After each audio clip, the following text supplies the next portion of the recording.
Hello, my friend. Today I will tell you another long-forgotten legend. Close your eyes and let the magic transport you to Middle-earth. Our journey begins.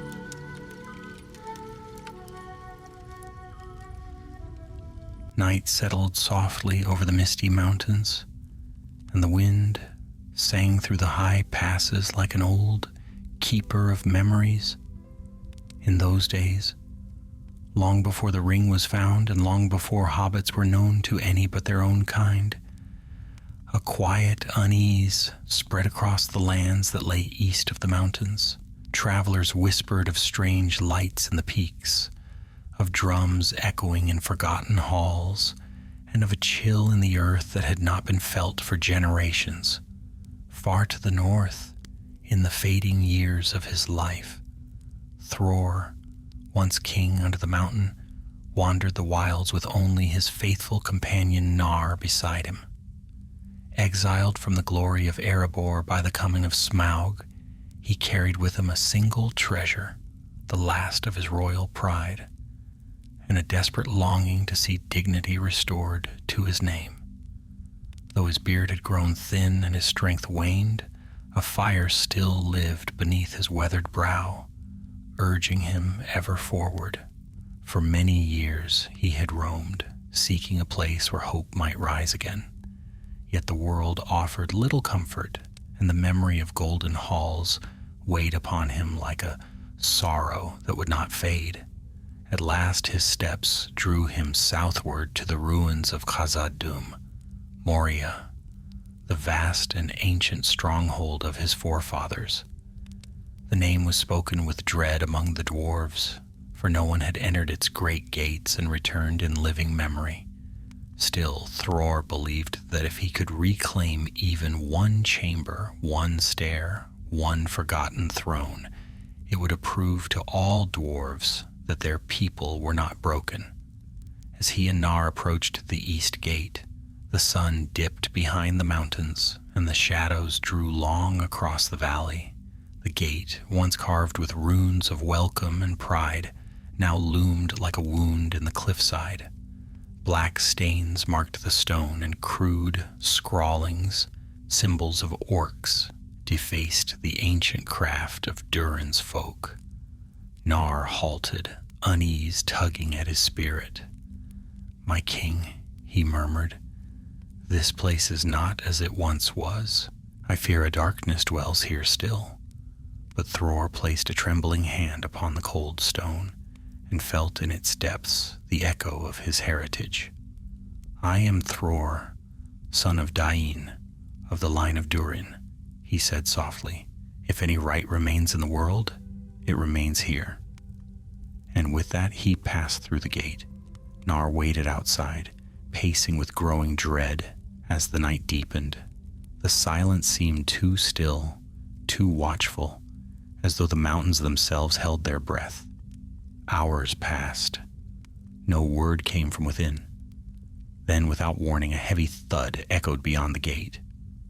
Nar froze. A second thud followed, and then a third, until at last something was hurled out into the pale starlight. Thror's body. The old king lay motionless upon the ground, and upon his brow a cruel brand had been carved, the name Azog. From the darkness behind the gate came a low, mocking laughter, and a pale orc stepped forward, tall and broad-shouldered, bearing scars like trophies upon his skin. His helm was wrought from the bones of dwarves, and his eyes gleamed with cold malice. "Run, little beard," Azog growled. "Carry my message. Tell your folk their king died at my feet, and tell them Moria is mine." Nar fled, his heart shattered and his steps driven by terror and grief. Through starlit valleys and moonlit passes he ran, carrying with him a tale that would soon ignite the greatest dwarven wrath since the First Age. And so the first whisper of war began, carried not by horns or banners, but by a lone dwarf, racing through the night, with sorrow at his heels and vengeance rising in his soul. Nar did not stop running until dawn stained the eastern sky with pale gold. His breath came in ragged bursts, and his legs trembled beneath him, yet still he pressed on, driven by the terrible weight of what he carried. When at last he reached the scattered encampments of the Longbeards, he collapsed before the watchmen, clutching at their cloaks with shaking hands. His voice, when it finally returned, was little more than a broken whisper. Thus the tale of Thror's death was told. Word spread like wildfire through the halls and hearths of the dwarves. Anger flared in every heart, for Thror had been a king of noble lineage, and though his days of glory had long passed, his name was still honored. To hear he had been slain was grief enough, but to hear he had been mocked, branded like some hunted beast, and thrown from the gates of his ancestors was a wound that cut to the very soul of Durin's folk. Thrain, son of Thror, stood silent as Nar recounted every detail, his fists clenched until the knuckles shone white through his skin. His eyes, once steady and thoughtful, grew dark with a storm that had been waiting many years to break. When Nar at last finished, Thrain knelt beside him and bowed his head, not in defeat, but in grim resolve. "Azog shall pay," he said, and his voice rang through the chamber with a cold, unyielding strength. "By fire, by steel, and by every oath our fathers swore, he shall pay." Thorin, Thrain's son, stood at his father's side. He was still young then, though his bearing already carried the steadiness of one destined for great trials. He said little, but the fury in his gaze matched that of his father. In that moment, the course of their lives and the fate of their people shifted like a river, breaking from its banks. Messengers were sent at once to the other houses of the dwarves. Some lived far to the east, beyond the Sea of Rune, others deep in the Iron Hills, and still more in the scattered strongholds carved beneath lonely mountains. Each messenger carried the same grim message. Their king had been murdered by Azog the Defiler, an orc lord who had claimed Moria as his own. The response was swift. From the east came warriors with helms shaped like the curling horns of mountain goats. From the south marched smiths whose axes gleamed like winter stars. From the Iron Hills came Dane Ironfoot's kin, stout-hearted and unbending as stone. Though the houses had long been separated by distance and by old quarrels, the tale of Thror's fate united them as nothing else could. For if Thror, last rightful king beneath the lonely mountain, could be defiled so, then none of Durin's folk were safe from such shame.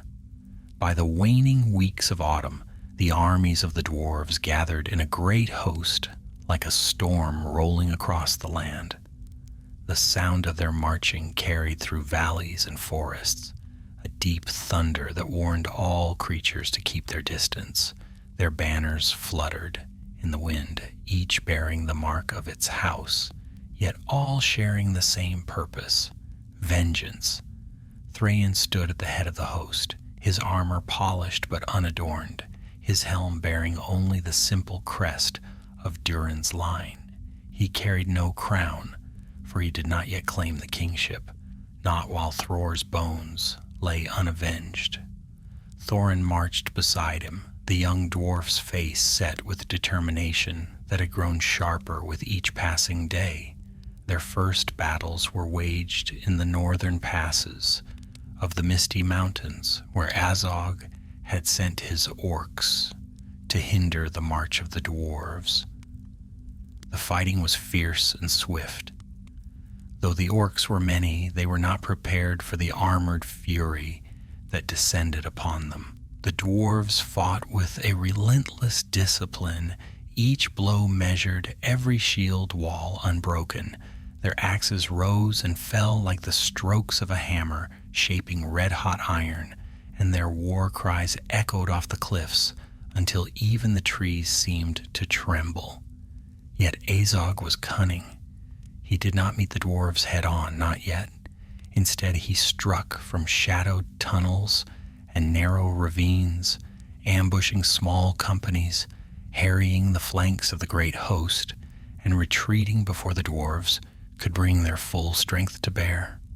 More than once he vanished into the deeps of the mountains, leaving only the echo of mocking laughter to taunt his pursuers. Weeks turned into months. Snow fell, melted, and fell again as winter came early, summoned by the turmoil in the land. The dwarves pressed on, their spirits hardened by loss and driven by duty. Still, the mountains seemed endless, and the enemy ever just beyond reach. Rumors spread that Azog had gathered tribes from far-off caverns, raising an army greater than any seen since the Elder days. At night, when the fires burned low, Thorin would sit apart from the others, gazing toward the dark shape of the mountains. Sometimes he would speak softly to himself, words meant for none but his memory. "Grandfather," he whispered once, his voice barely carried by the wind, "we will not fail you." And though no answer came, he felt the weight of his oath settle firmly upon his heart. At last, late in the deep of winter, scouts returned with news that stirred the entire camp. Azog had been seen near the valley of Azanul-Bizar, the very place where the east gate of Moria opened toward the world.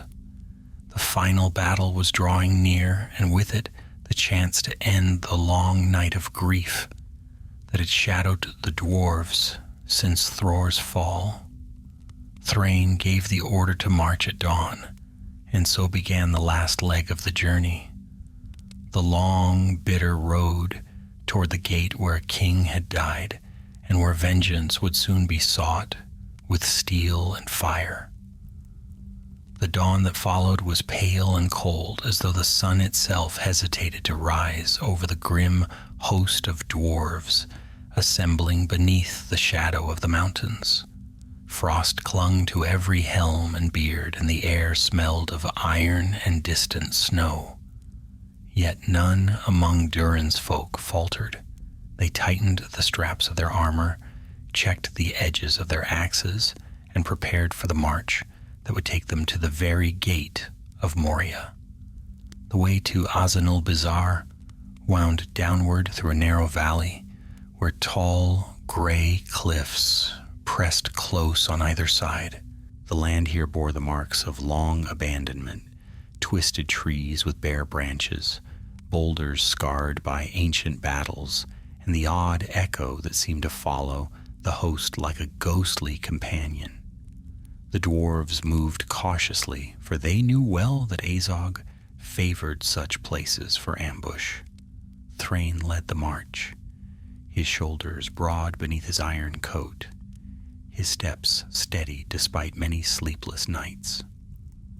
Thorin walked a pace behind him, and though the young dwarf's face was stern, there was a quiet fire in his eyes, a determination carved deep by grief, duty, and the promise of retribution.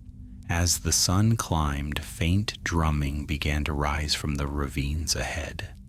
At first it was distant, a faint murmur like thunder hidden within the earth, but soon it grew louder and darker until the very stones seemed to tremble with it.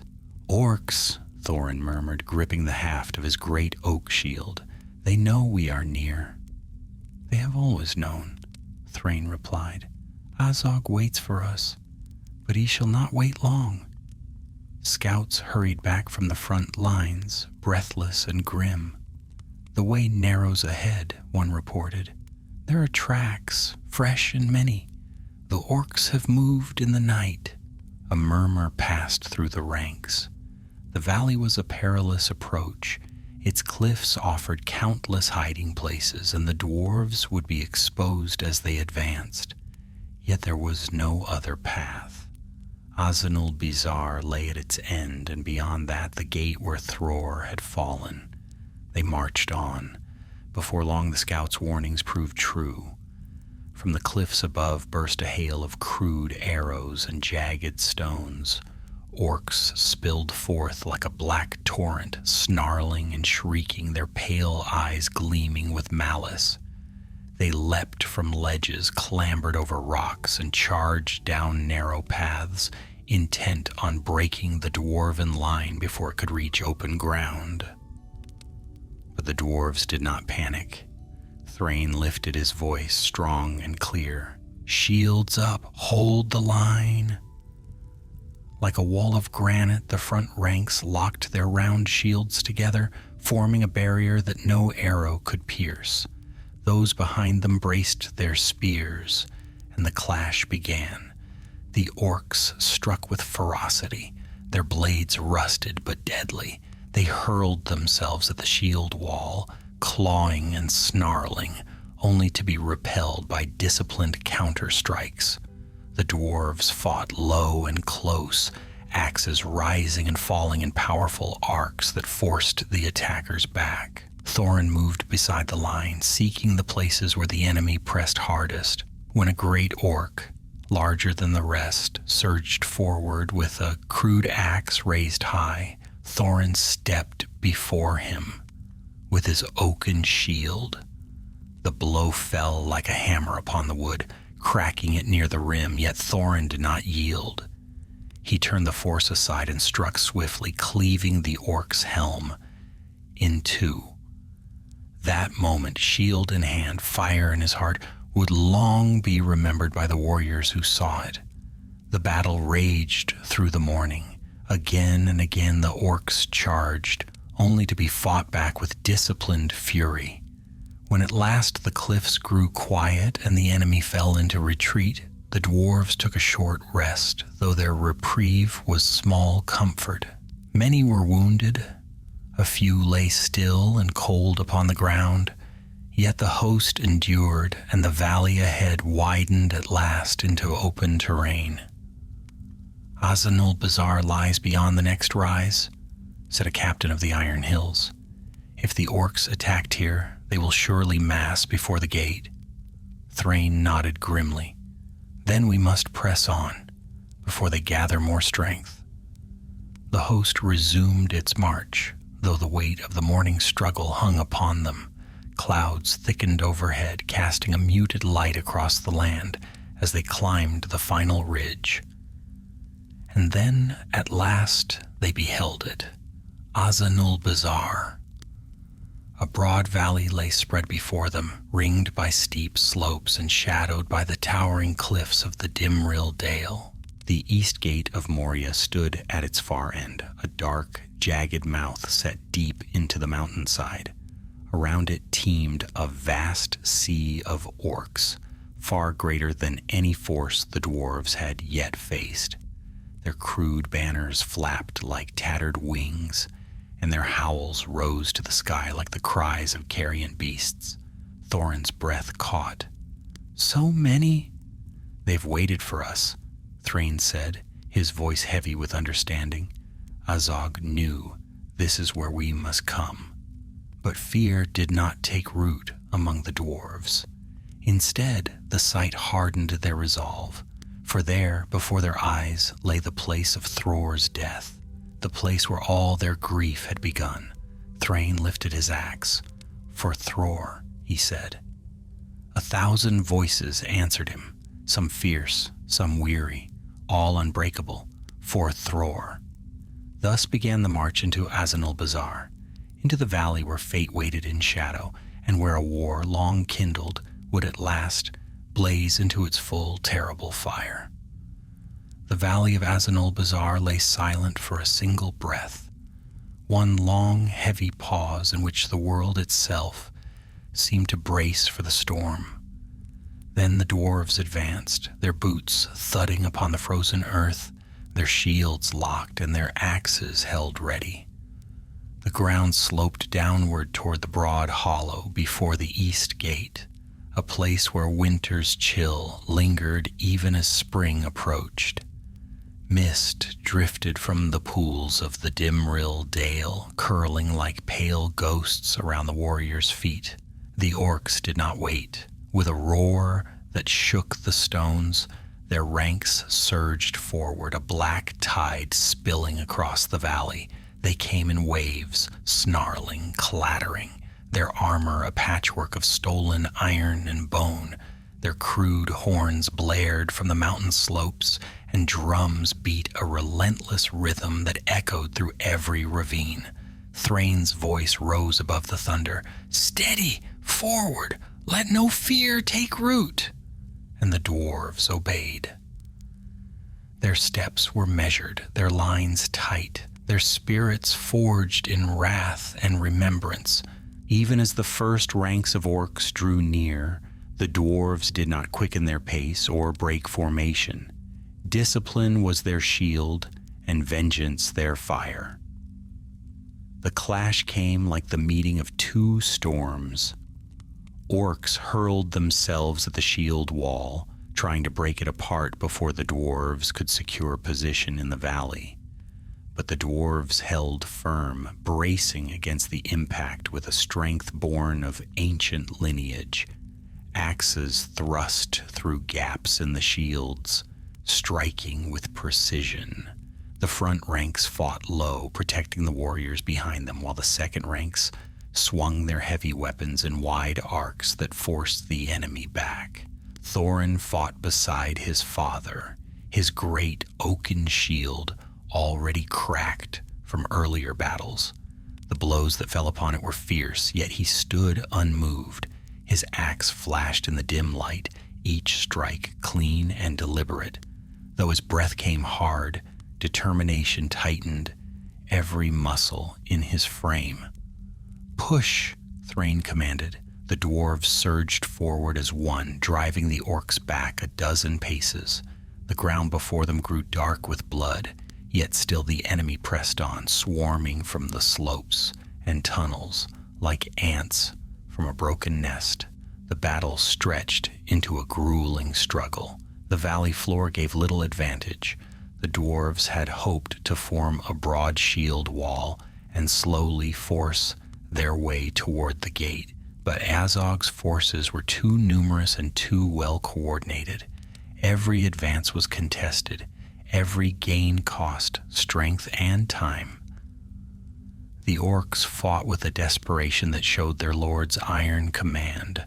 Above the field, archers of the Blue Mountains took their positions on higher ridges, loosing volleys of crossbow bolts into the masses below. Many orcs fell, but the sea seemed endless.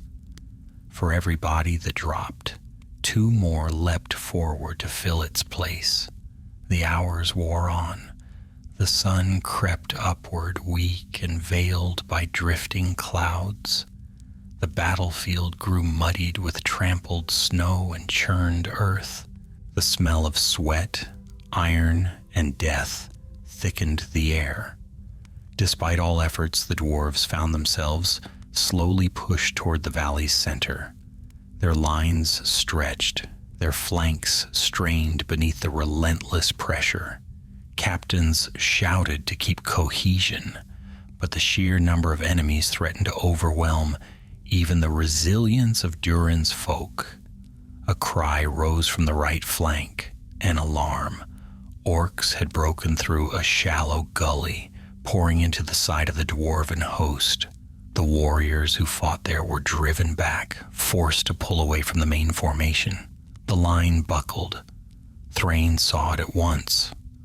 "Hold that flank!" he roared, but the orcs were already deep within their ranks, sowing chaos. Thorin reacted without hesitation. He raised his splintered shield and called to those nearest him, "With me, close the gap!" His voice rang with urgency, yet carried a steadiness that rallied those who heard it. A small band of dwarves followed him, veterans from the Iron Hills, smiths from distant halls, and younger warriors whose faces were grim with resolve. Together they charged into the breach. What followed became one of the fiercest fights of the day. The orcs that had forced their way through now found themselves beset by Thorin's sudden counterattack. The young dwarf fought with a ferocity fueled by grief and duty. His shield deflected blows that would have felled others, and his axe cleaved through helm and bone alike. Yet the fighting was brutal. At one point, a towering orc, clad in heavy hide, struck Thorin's shield with such force that the wood splintered entirely, bursting apart in his hands. The impact drove him to one knee.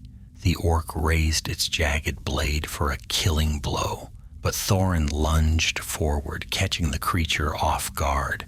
With a swift, powerful strike, he buried his axe deep into its chest.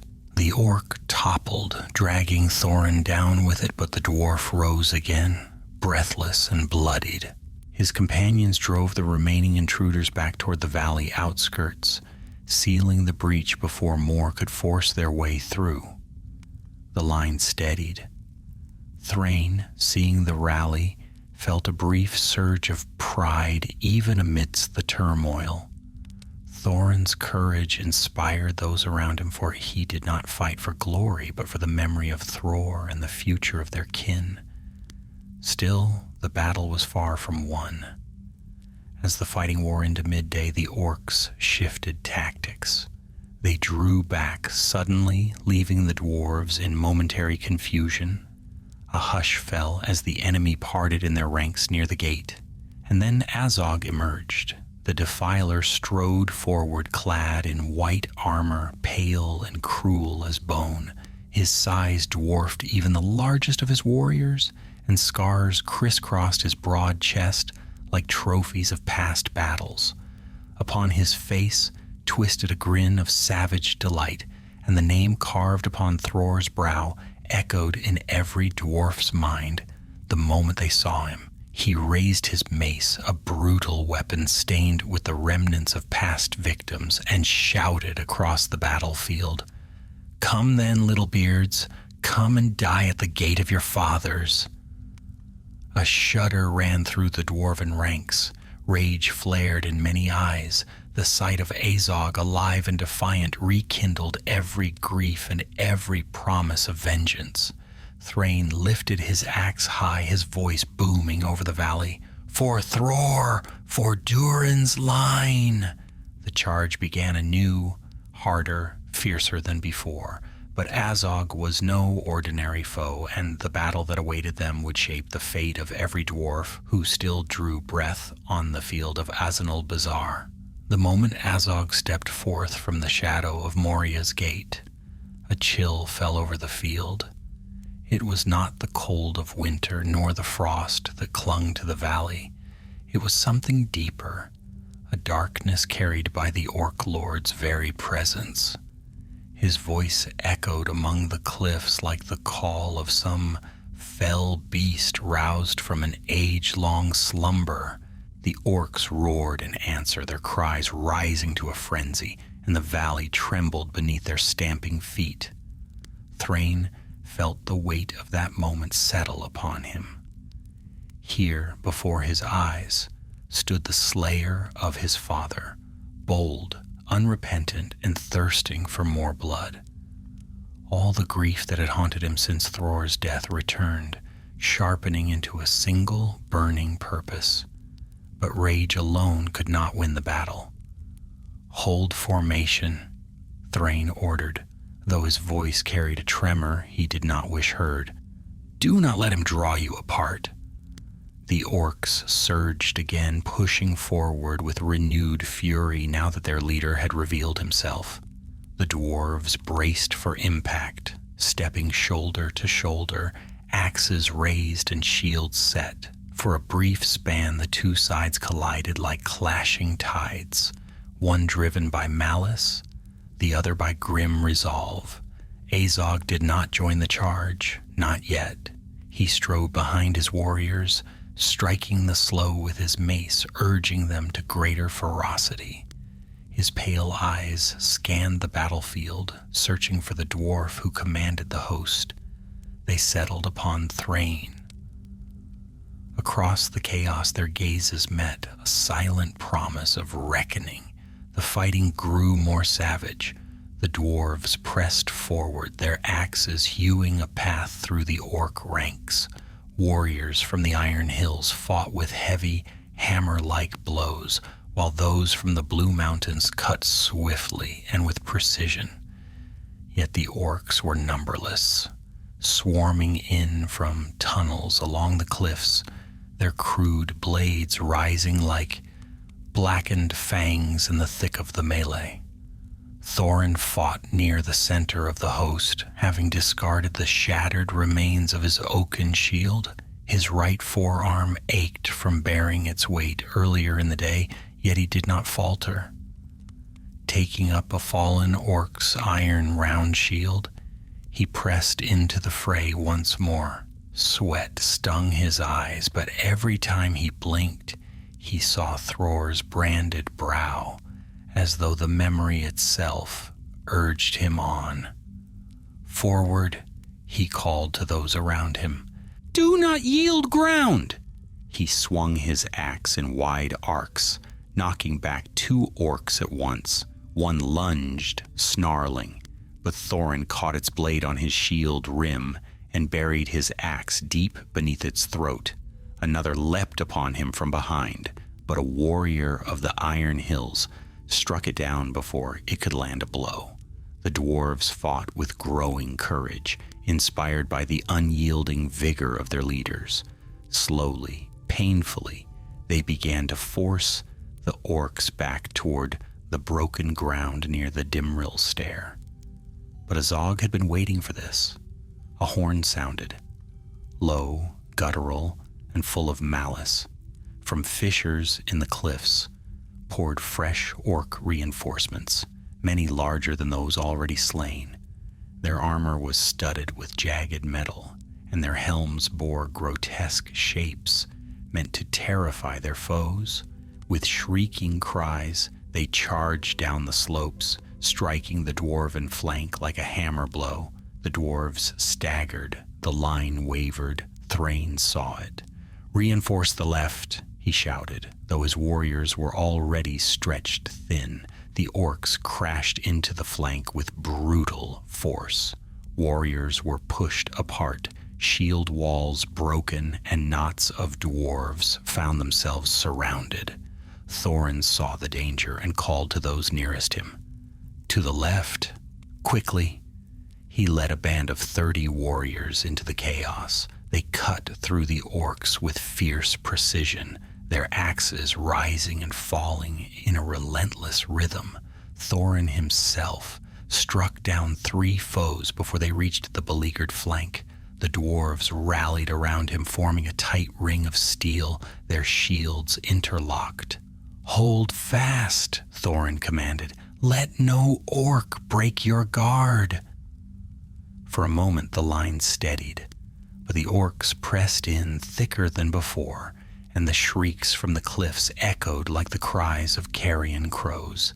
It became clear that Azog sought to break the dwarves not by force alone, but by sheer exhaustion, overwhelming them before they could reach the gate. Thrain, fighting at the front with his captains, realized the peril. "We must break their center," he said through gritted teeth.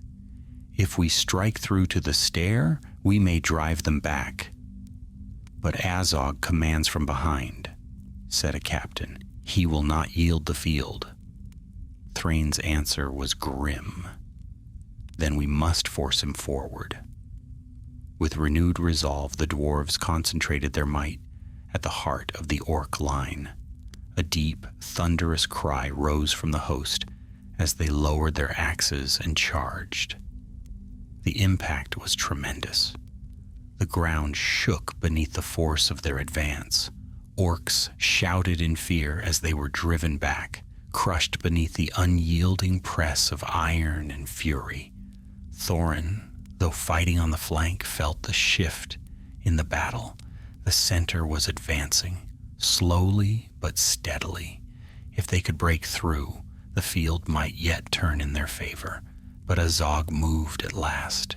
He strode into the thick of battle, his mace dripping with dark stains, his armor gleaming in the pale daylight.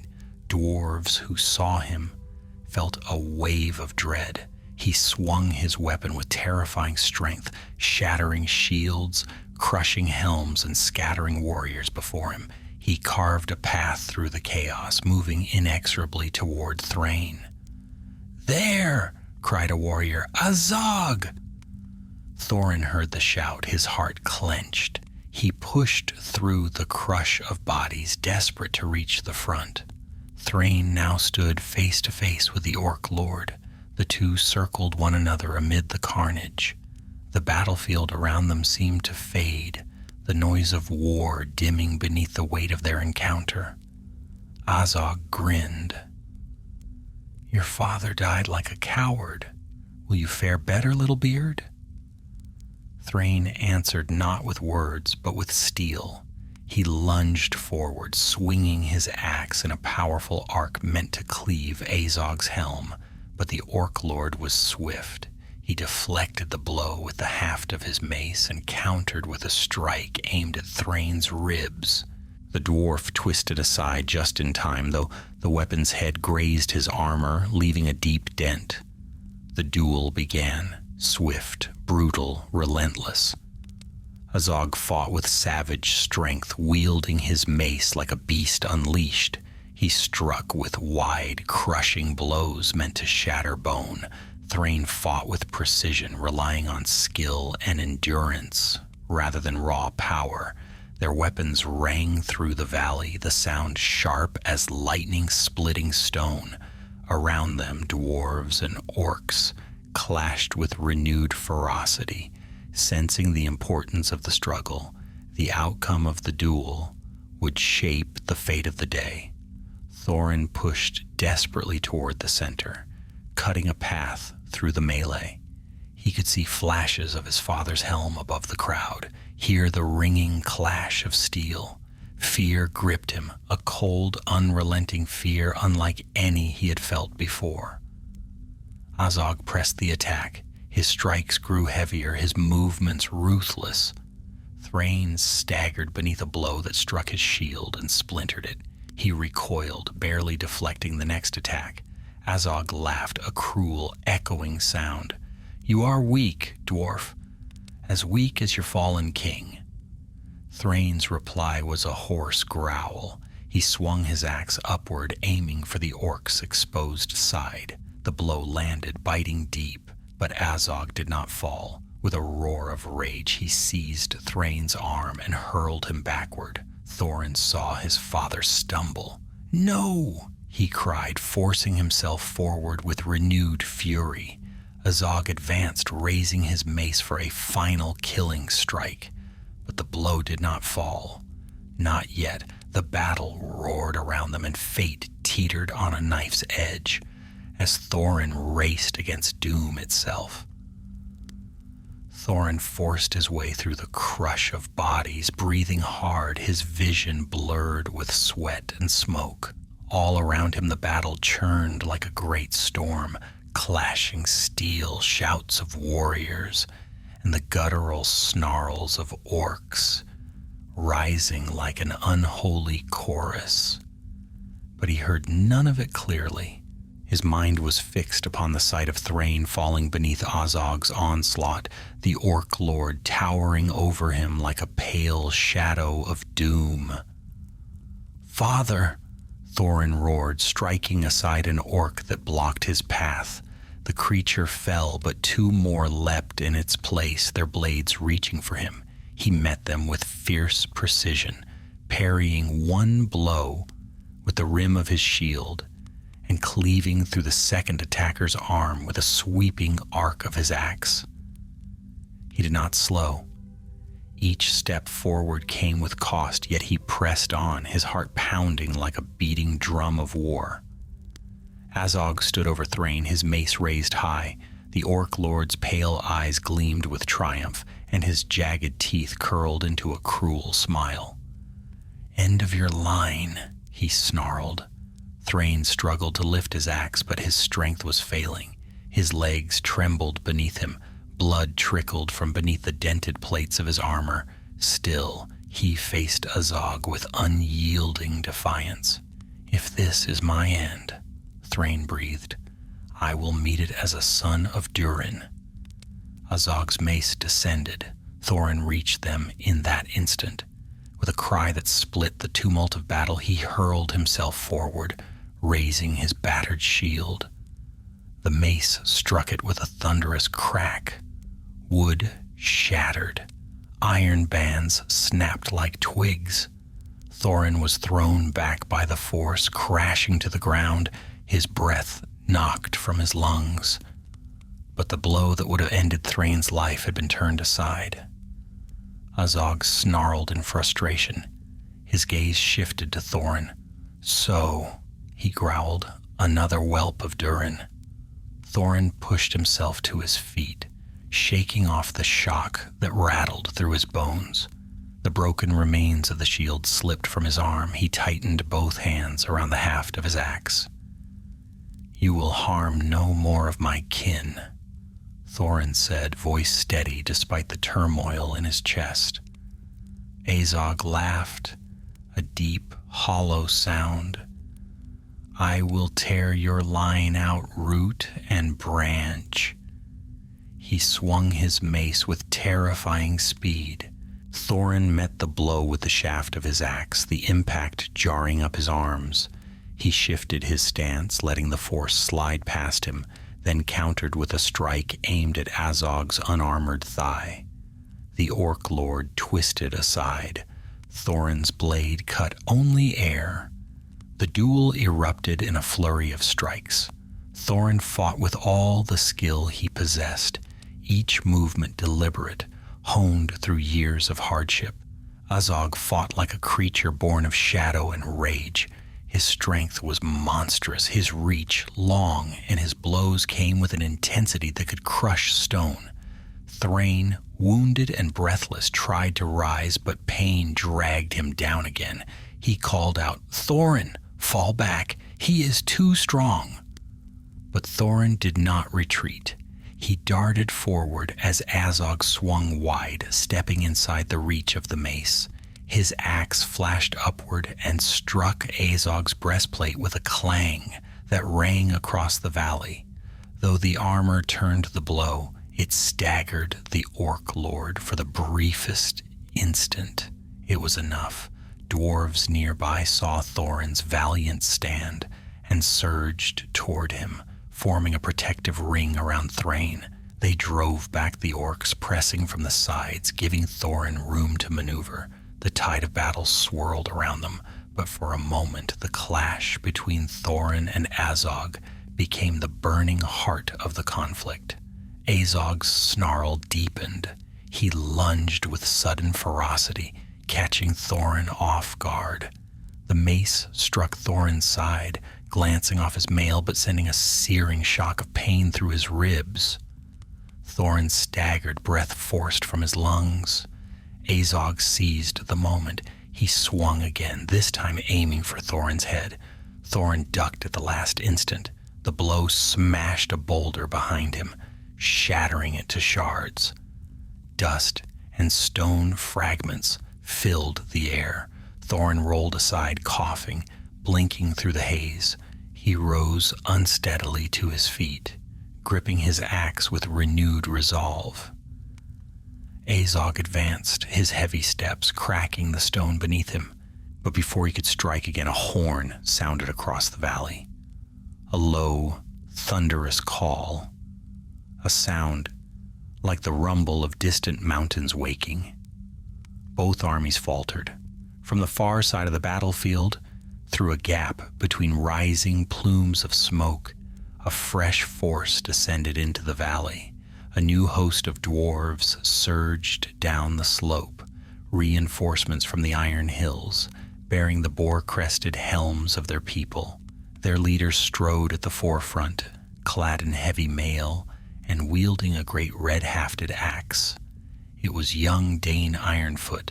A wave of hope flashed through the dwarven host. Their shouts rose above the din, rallying their weary spirits. The arrival of Dane's warriors struck the orc flank with incredible force, cutting into their ranks with the momentum of a falling mountain. Azog snarled at the sight. "More vermin," he hissed. Thorin used his distraction. With a cry, he dashed forward and swung his axe at the orc lord's exposed side. Azog twisted too late. Thorin's blade struck, biting into flesh. Black blood spilled across the pale armor. Azog roared in pain and rage. His mace swung in a murderous arc, and Thorin barely managed to leap back, the weapon's head brushing his beard as it passed. The duel raged anew. Meanwhile, Dain's arrival turned the battle. The orcs, now assailed on multiple fronts, faltered under the renewed ferocity of the dwarven assault. Warriors of every house fought with unstoppable might, driven by grief, vengeance, and the sight of their captured hope returning. The ground trembled beneath the weight of the shifting tide. For the first time since the dawn of battle, the dwarves began to advance. Azog sensed the balance turning. His pale eyes narrowed. "This ends now," he growled. He lunged at Thorin with brutal force. Thorin parried, but the impact tore the axe from his grasp and sent it skidding across the ground.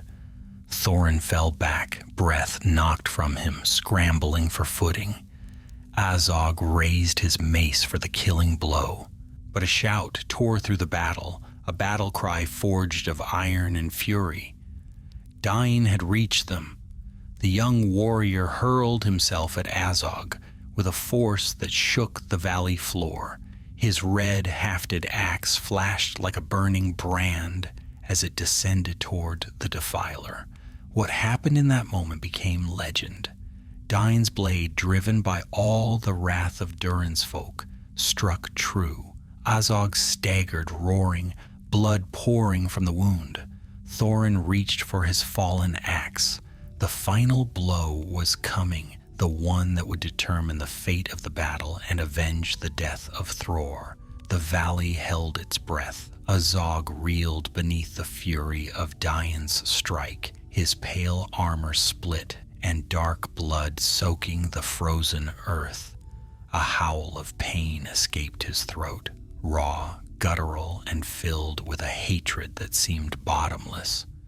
The orcs nearest him fell back in shock, their snarling voices faltering as their mighty leader staggered beneath the force of the blow. Dain did not give him time to recover. With a fierce shout, the young warrior pressed forward, swinging his red-hafted axe in another great arc. Azog barely managed to raise his mace in defense. The two weapons met with a crack that echoed through the entire valley. Sparks flew, and both fighters were forced apart by the force of their own strikes. Thorin rose to his feet just in time to see the duel unfold. His ribs throbbed, and his breath came in sharp gasps, but he refused to fall. He searched the blood-soaked ground for his axe. There, half buried beneath the snow and mud, he seized it, gripping the cold steel with renewed resolve. Across the field, Thrain would drag to safety by loyal warriors, his face pale but his eyes still fixed upon the clash between Dain and Azog. "Stand with him, Thorin," Thrain rasped. "Do not let the defiler escape." Thorin nodded once, a silent oath, and turned toward the unfolding duel. Azog, wounded but not yet beaten, lunged at Dain with the fury of a beast cornered. His mace struck with savage power, one blow shattering a shield, another smashing a boulder into gravel. Dain's movements were swift, his stance firm, yet even he could not withstand the relentless barrage for long. The Orc Lord swung again, forcing Dain back step by step toward a jagged outcrop of stone. Seeing this, Thorin leapt into the fray, shouting as he charged. Dain, hearing him, parried a blow and stepped aside, allowing Thorin to strike at Azog's flank. Thorin's axe crashed against Azog's side, cutting deep into muscle and drawing forth another roar of agony. The Defiler turned, eyes blazing with venom. "You!" Azog growled, recognizing Thorin. "Stubborn little beard, I should have crushed you earlier." "You will not touch my father again," Thorin answered, breath steady despite the pain tearing through his chest. "And you will not leave this valley," Azog hissed. The three fighters circled, two dwarves, battered but resolute, against the towering orc lord who had spilled generations of their kin's blood. Dain struck first, driving forward with a mighty hew of his axe. Azog parried, but the force drove him back. Thorin followed with a quick, precise blow aimed at Azog's knee. The orc twisted aside, but not quickly enough. Thorin's blade scraped across bone. Enraged, Azog lashed out with his mace in a sweeping arc. Thorin ducked beneath it. Dain raised his axe to block, and the blow crackled like thunder as metal met metal. Dain slid back, boots scraping across the frozen ground. Orcs tried to surge forward to aid their master, but the dwarves held the line. Warriors of the Iron Hills clashed with them, shouting battle cries that shook the air. The center of the battlefield had become a ring of steel and fury, protecting the duel that now decided the fate of the day. Azog's breathing grew heavier. Blood leaked from wounds along his ribs and shoulder. His strength was monstrous still, but his movements grew slower, his swings more desperate. Dain recognized the shift. With a fierce cry, he rushed forward, aiming for the orc's exposed side. Azog turned, deflecting the blow with a snarl. But Thorin was already moving. The young dwarf sprang from behind Azog, driving his axe upward with all the strength left in his weary body. The blade struck true. A great crack split the air as Thorin's axe sank deep into Azog's chest armor, piercing flesh and bone. The orc lord staggered, his pale eyes widening in shock. Black blood poured from the wound, steaming against the cold ground. "No!" Azog rasped, his voice trembling with disbelief. Dain did not hesitate. With a shout that carried across the valley, he swung his red-hafted axe one final time. The blade cleaved through Azog's thick neck. The Defiler's head fell to the blood-stained earth. A long silence followed, one heartbeat, then another, as though the entire battlefield struggled to believe the sight before it. Then, from the dwarven ranks, a roar erupted. It rolled across the valley like the echo of ancient thunder. Every dwarf, from the wounded who lay upon the ground to the warriors standing knee-deep in the slain, shouted with triumph and release. Azog the Defiler was dead. The orcs closest to their fallen leader stared in horror. Some wailed, others dropped their weapons and fled toward the cliffs. Without their master, their fury faltered and chaos broke among them. The dwarves seized the moment. "Press them back," cried a captain. "Drive them from the dale." With renewed strength, they surged forward, scattering the remaining orcs like chaff before the wind. Many fled into the caverns of Moria, slamming the gates shut behind them. Others were cut down where they stood. Within moments, the battle's momentum had shifted entirely. Thorin, still gripping his axe, sank to his knees beside Azog's fallen body. His breath came in slow, ragged pulls, and his vision blurred as the weight of the battle finally settled upon him. Yet he did not look away from the slain orc lord. "This is for Thror," he murmured. Dain placed a hand on Thorin's shoulder. "You fought bravely," he said. "Your grandfather would have been proud." Thorin bowed his head, offering no reply, for emotion tightened his throat too fiercely to speak.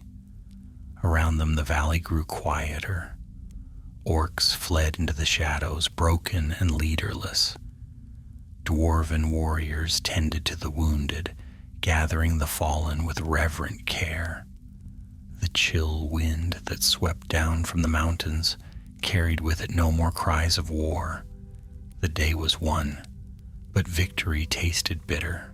The cost had been heavy. The ground of Azanal Bazaar was strewn with the bodies of dwarven warriors, many from noble houses, many whose names would be carved into stone long after their bones returned to the earth. Thrain, though alive, was gravely wounded. The healers worked swiftly, but concern shadowed their faces. And though Azog had fallen, Moria's gates remained shut. Khazad-dûm could not be reclaimed. The dwarves had won vengeance, but not home. As evening settled upon the bloodied valley, Thorin stood with Dain and gazed toward the darkened gate, its surface scarred and silent. The war was over, but the shadow of what had been lost would linger for years to come.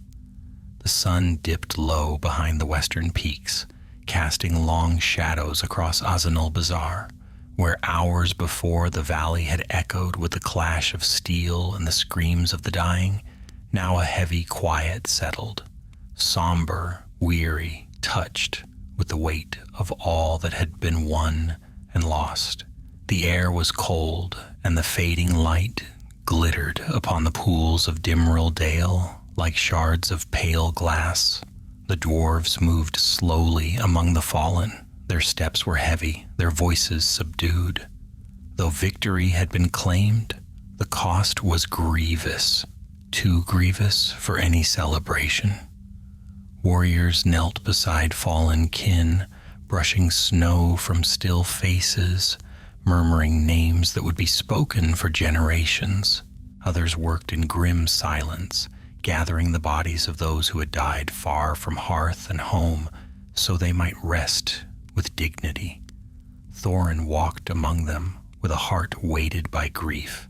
Though he bore no wound that threatened his life, he felt the ache of battle in every limb, and the deeper ache of sorrow in every breath.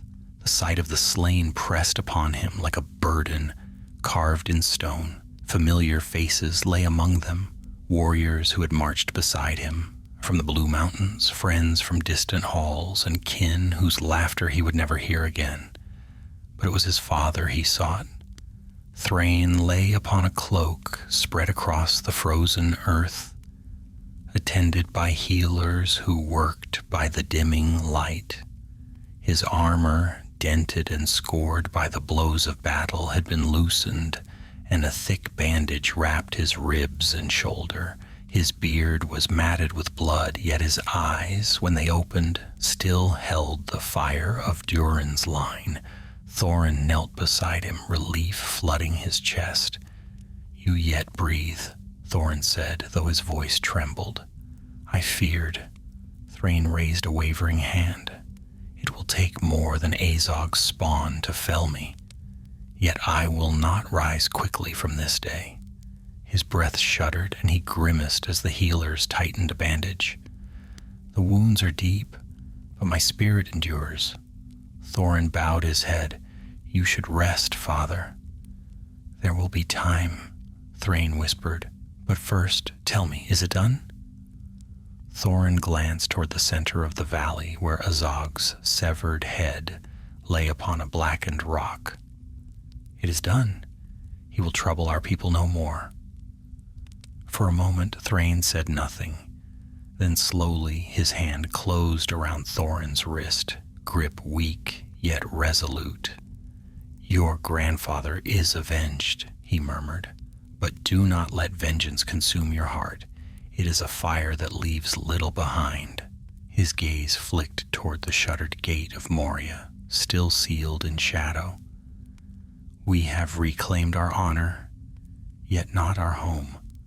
Thorin followed his father's gaze. The east gate loomed tall and silent, its ancient stones marred by the marks of orc claws and desecration. No light shone from within.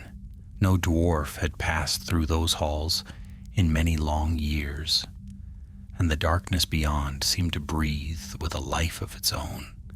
We won the field, Thorin said softly, but Khazad-dûm remains lost.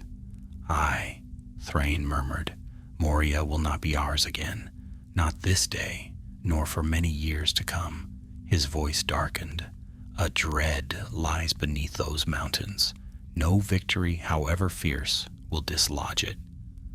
Thorin was silent. He knew well of what his father spoke.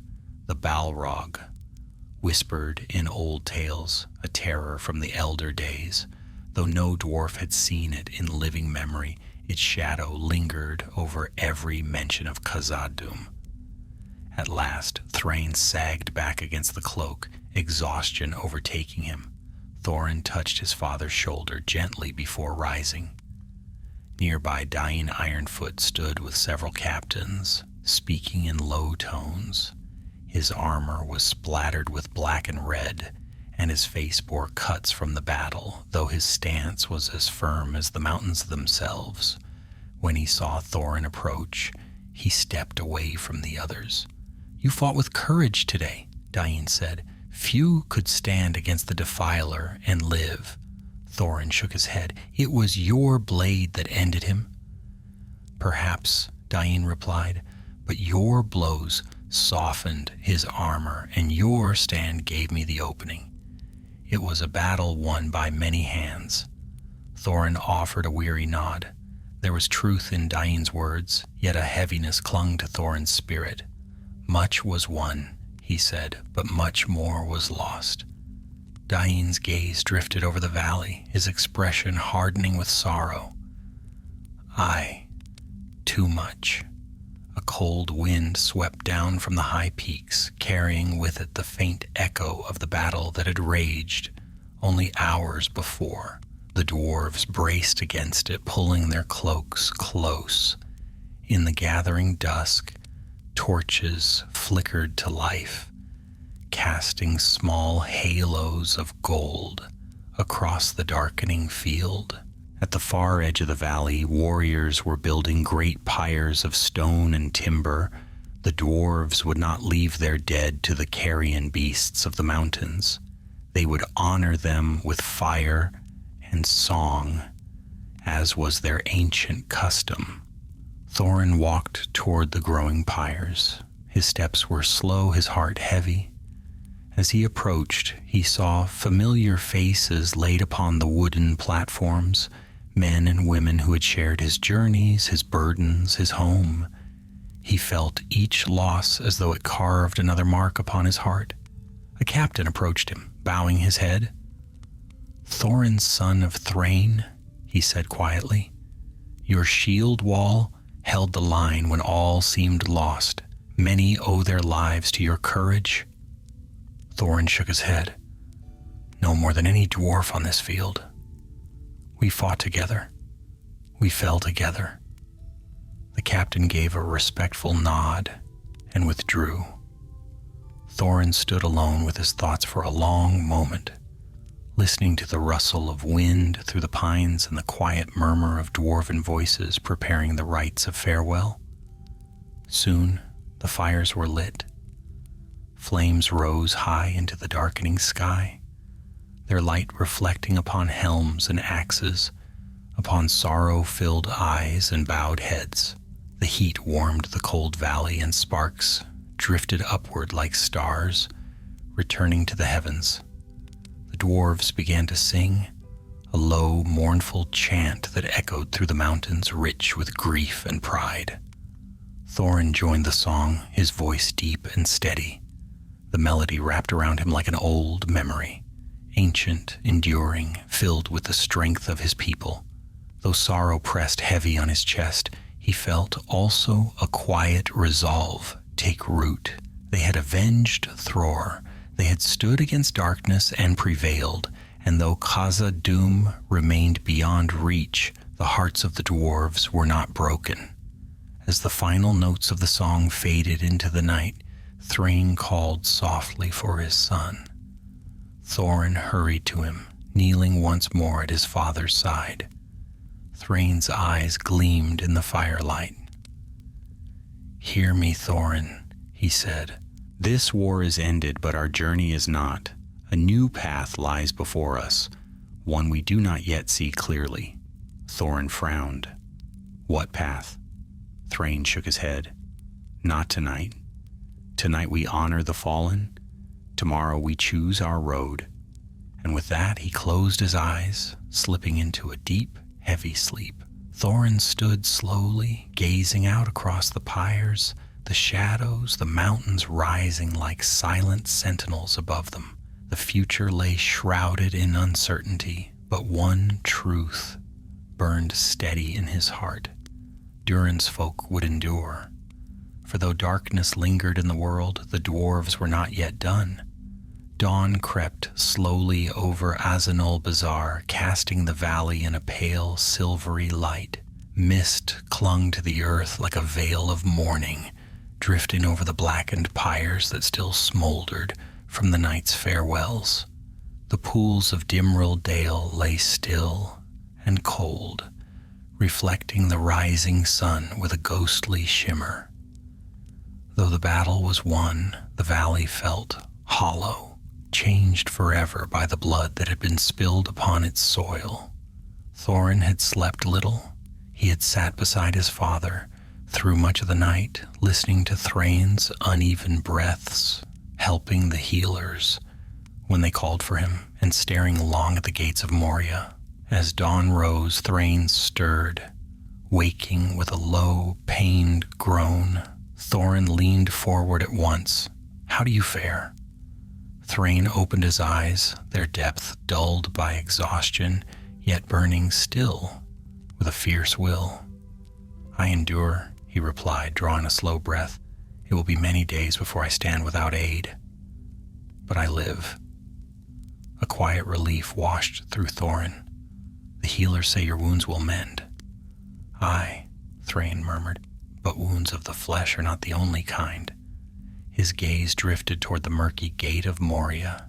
Its dark mouth loomed, silent and foreboding, as though the mountain itself hid ancient secrets within its depths. "Our people spilled blood enough to reclaim these halls, yet we cannot enter." Thorin nodded grimly. "The darkness inside cannot be challenged by force alone. Not now. Not ever again, perhaps," Thrain whispered. A long silence passed between them. The wind carried the faint crackle of dying embers and the quiet murmur of dwarves, speaking in soft, subdued tones as they tended to the wounded or gathered supplies left scattered after the battle. The mood was grim yet resolute. Victory had been won, though at a terrible price, and each dwarf now bore the weight of that truth. Dane Ironfoot approached, his armor scrubbed clean but still dented from the fighting. His steps were firm despite the fatigue etched in his features. He bowed respectfully before Thrain. "Lord Thrain," he said, "the valley is secured. All stray orcs have fled into the deeps or scattered into the wilderness." Thrain offered a faint nod. "Then our work is near its end. We will remain long enough to burn the last of the pyres. After that, the host will disperse to their own halls." Dain hesitated, glancing toward the sealed gate. "Some among your warriors wonder if another assault might open the way. There are rumors that the orcs have retreated far beneath the mountain." Thrain shook his head. "No assault will break the shadow that dwells there. Azog commanded the orcs, but he was not the master of Moria. That honor lies with a terror far older than his breed." Dain exhaled, troubled. "Then this valley will stand empty?" "Better empty than cursed," Thrain said. Thorin watched the exchange silently. The truth of their loss settled heavier upon him with each passing hour. They had avenged their king, but they had not reclaimed their home. The great wound of Khazad-dûm remained unhealed, its halls sealed by fear and ancient doom. But the world did not pause for mourning. Later that morning, the captains of the dwarven houses gathered in a circle beneath a tall pine, whose boughs still bore remnants of winter frost. Thorin stood beside his father, supporting him as he walked. Dain and the other lordlings waited quietly until Thrain took his place at the center. He addressed them with a voice worn yet still commanding. The war of the dwarves and orcs is ended. The defiler has fallen. The honor of Durin's house has been avenged. But this victory cannot restore what Moria once was. A murmur passed around the circle. The sorrow of that truth weighed upon every heart. We cannot remain here, Thrain continued. The dead are buried or burned. The living must return to their homes. Let each house depart with the blessings of the others, for though the road was long and harsh, we marched as one. The dwarves bowed their heads in solemn respect, an acknowledgement of unity forged through fire. Dain stepped forward. Before we part, Lord Thrain, speak if you will of your future. Where will your banner fly? Will you return to the Blue Mountains? Thrain hesitated. His hand tightened upon Thorin's arm. Thorin felt the unspoken weight behind the question. Since their exile from Erebor, they had wandered seeking fortune and purpose in strange lands. But now, something had shifted in Thrain's eyes, something restless, troubled. I will return to the west for a time, Thrain said slowly, but not forever. His gaze drifted eastward toward distant lands unseen. A longing stirs in my heart, a longing I do not yet understand. When the time comes, I must follow it. Thorin stiffened. Father, what longing? You have a home in the west. Our people look to you. Thrain gave him a weary yet tender look. Patience, my son. The future reveals itself in its own season. Thorin said nothing, though unease gnawed at him. The meeting concluded and preparations began for the long journeys home. Dwarves from distant clans clasped forearms with those they had fought beside, honoring friendships born of hardship. Supplies were gathered, healing salves shared, and final words spoken over the cairns of the fallen. As the day waned, Thorin walked alone to the banks of a small pool, fed by the waters of Keled-Zaram. The surface shimmered like polished steel, disturbed only by the occasional breeze. Here, long ago, Durin the Deathless had looked upon his reflection and seen the crown of stars upon his brow. Thorin knelt at the water's edge and stared into the still depths, seeking some glimmer of guidance. But the water showed him only his own weary face, marked by strain, sorrow, and the heavy mantle of responsibility. We won the battle, he murmured, but what future awaits us now? Behind him, a soft crunch of footsteps approached. Thrain stood there, leaning upon a staff fashioned hastily from a broken spear shaft. You seek answers, Thrain said softly. Thorin rose. I seek direction, Father. Our people will need a home. They will look to you, to us, for guidance. Thrain studied the reflection in the pool. Erebor is lost to us. Moria is forbidden. The Blue Mountains hold comfort, but not destiny. His brow furrowed. Yet my dreams are troubled. A whisper calls me eastward toward lands beyond the knowledge of our kind. Thorin grasped his father's arm. Then ignore it. Rest. Heal. There is time yet to choose. Thrain smiled sadly. You speak with the heart of a king, Thorin, but some burdens must be borne alone. A cold wind swept across the water, scattering the reflection into ripples. Thorin stared at his father with growing fear, though he did not yet understand why. Thrain did not speak further of the matter, but the shadows beneath his eyes spoke clearly.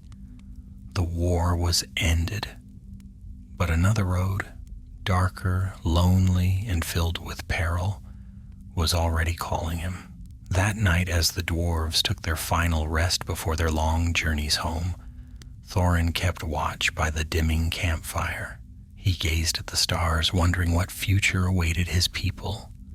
For though the flames of battle had died, another fire had been kindled, quiet yet unrelenting, in the heart of Thrain, son of Thror, and its embers would soon lead him into a fate far darker than any he had yet known.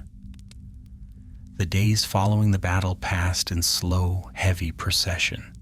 The great host of dwarves, once a thunderous force that shook the very valleys they marched through, now departed Azog in scattered companies, weary and diminished.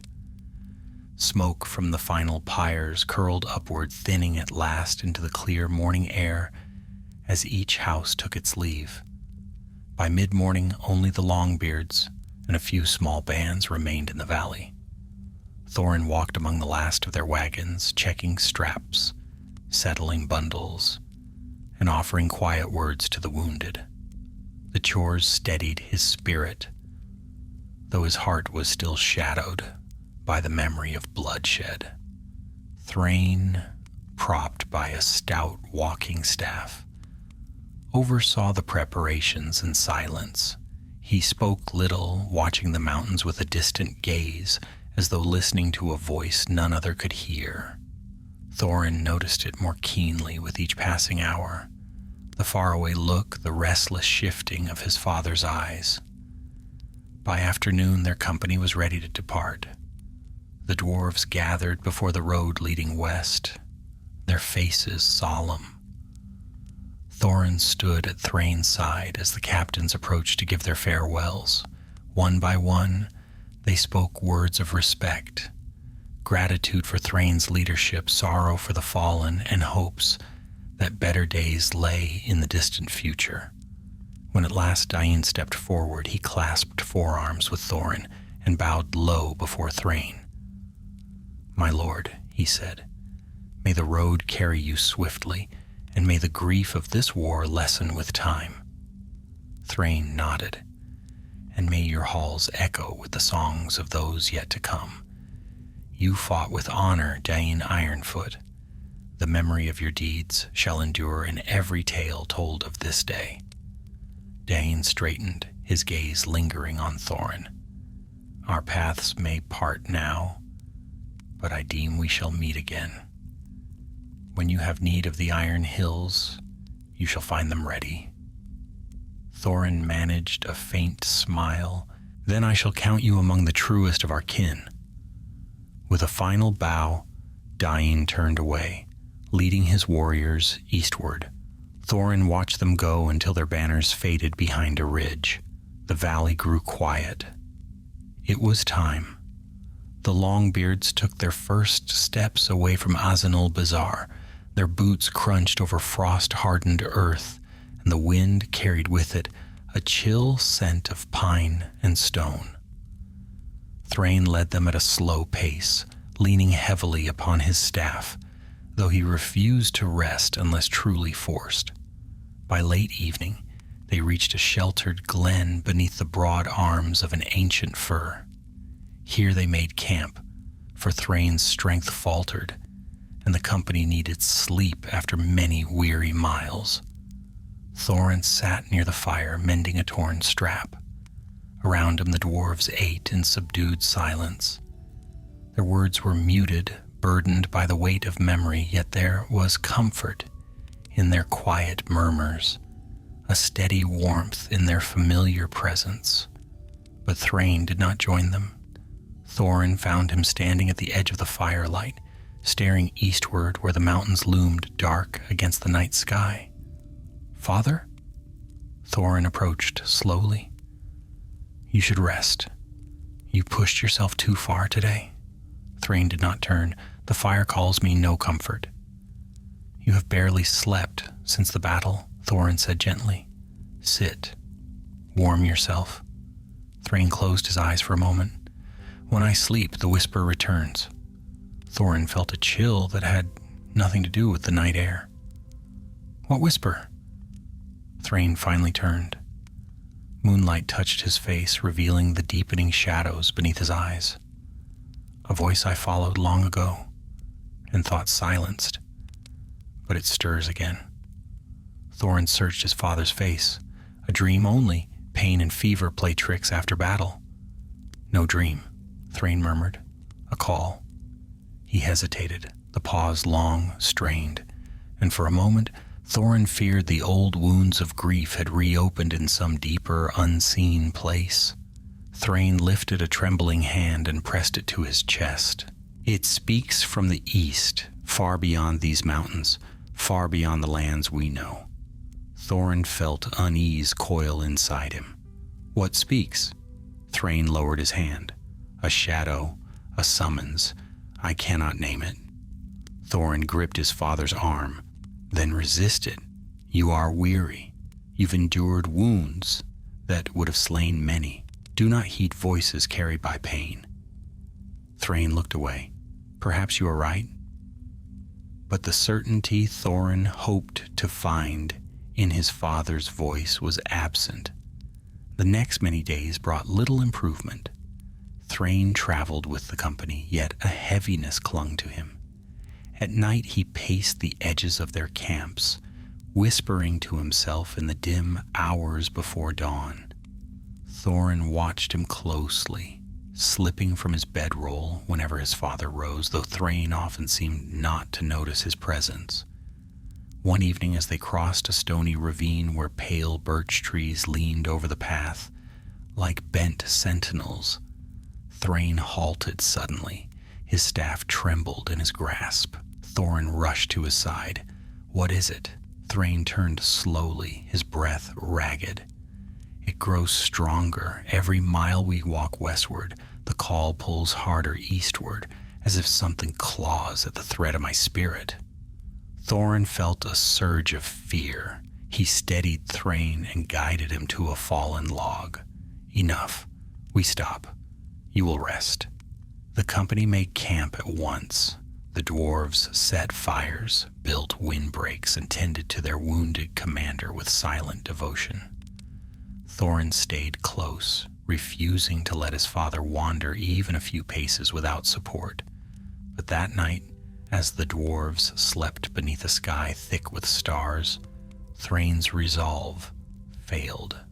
Thorin awoke to the sound of cracking twigs. His heart lurched. He reached for his axe and looked around. The fire had burned low. The camp was still, too still. No footsteps but his own shifted among the sleeping forms. Thrain was gone.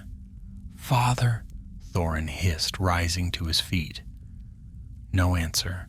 A trail of footprints led eastward into the trees, fresh, unsteady, bearing the mark of someone walking in haste and confusion. Thorin ran. The forest swallowed him quickly. Branches snagged his cloak, roots shifted beneath his boots, and the moon broke through the canopy in scattered rays. He called out, voice rising in desperation, "Father, Thrain!" No reply. He followed the footprints deeper until they vanished among the undergrowth. Panic tightened his throat. He searched in widening circles, scanning every shadow, every flicker of moonlight. Minutes passed, then hours, but Thrain was nowhere to be found. When morning broke, Thorin returned to camp, weary and hollow with dread. The others gathered around him as he told them what had happened. Many offered to help search. Others urged caution, fearing orc scouts still roamed the wilds. But Thorin could scarcely hear them. His heart had cracked open. Thrain, son of Thror, had vanished into the eastern wilds, alone, wounded, and drawn by a shadow none could name. Thorin bowed his head. The battle for vengeance had been won. But another, more personal war had begun, one that would haunt Thorin long into the years to come. Thorin did not rest the night Thrain vanished, nor the night after. While the dwarves searched the ravines, the hillsides, and the shadowed glens east of their camp, Thorin scoured every narrow path, every thicket, every stream bed that might bear the faintest sign of his father's passing. He moved with the stubborn endurance of his line, despite the wounds that had not yet healed, and the exhaustion that pressed upon him like a leaden weight. But the wilds gave no answer. The tracks faded too swiftly, swallowed by wind and weather. Broken twigs and disturbed leaves told only that Thrain had fled in haste. No struggle marred the forest floor. No sign of orc pursuit, no blood, no sign of injury. It was as though the earth itself had swallowed him. When the third night fell, Thorin stood upon a ridge overlooking the wide lands to the east. The moon rose pale and thin, casting the world in a ghostly sheen. The distant plains were quiet, empty, offering no hint of what lay beyond. "Father," Thorin whispered into the cold air, "why did you not call for me?" The wind gave no answer. At dawn the dwarves gathered. Many were eager to begin their long return journey, for grief weighed heavily on their spirits, and their wounded needed rest and shelter. Thorin climbed atop a boulder and addressed them with a voice that trembled only at its edges. "My father is lost," he said, "and I will not leave these lands while hope remains." The dwarves exchanged troubled glances. Those who had fought beside Thrain felt torn between loyalty to Thorin and the grim knowledge of the eastern wilds, a vast and perilous country where even seasoned trackers could vanish without a trace. Balder Stonefist, an elder warrior and one of Thror's longest-serving companions, stepped forward. His beard was white with soot from many battles, his helm dented from the recent war.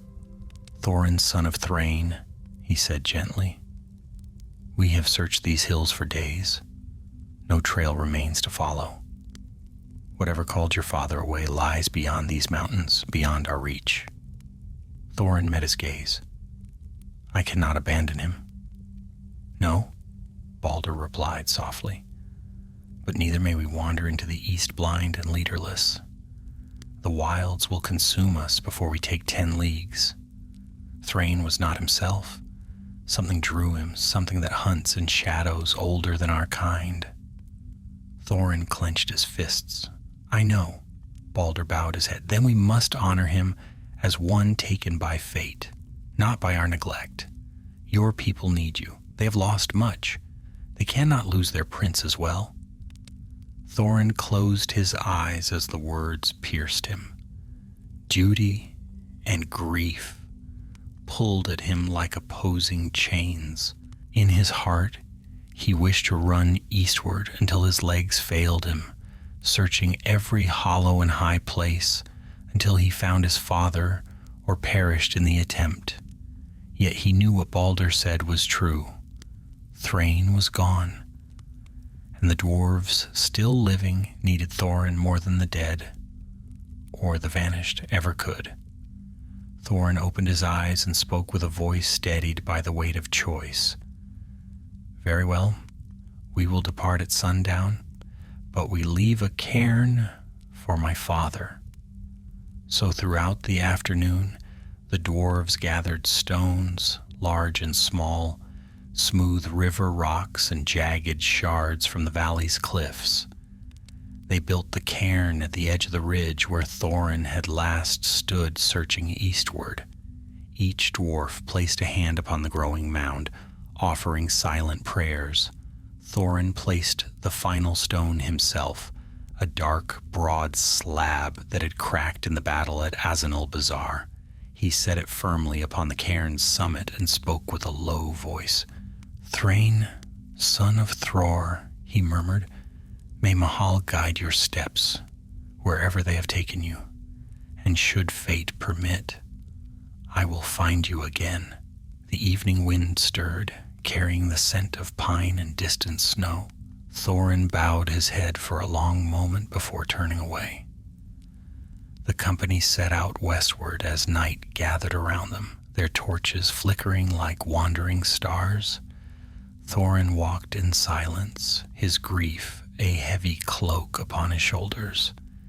Yet he walked with purpose, for he had chosen the path of the living, though a part of him remained behind, lingering near that lonely cairn. The road west was long and marked by sorrow.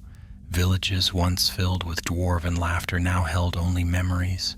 The wounds of exile lay open, raw and unhealed. The return to the Blue Mountains was quiet. There were no songs, no feasts to greet them, no triumphant retelling of their victory. Only weary eyes and mournful embraces as families reunited with those who survived. Thorin found solace only in work.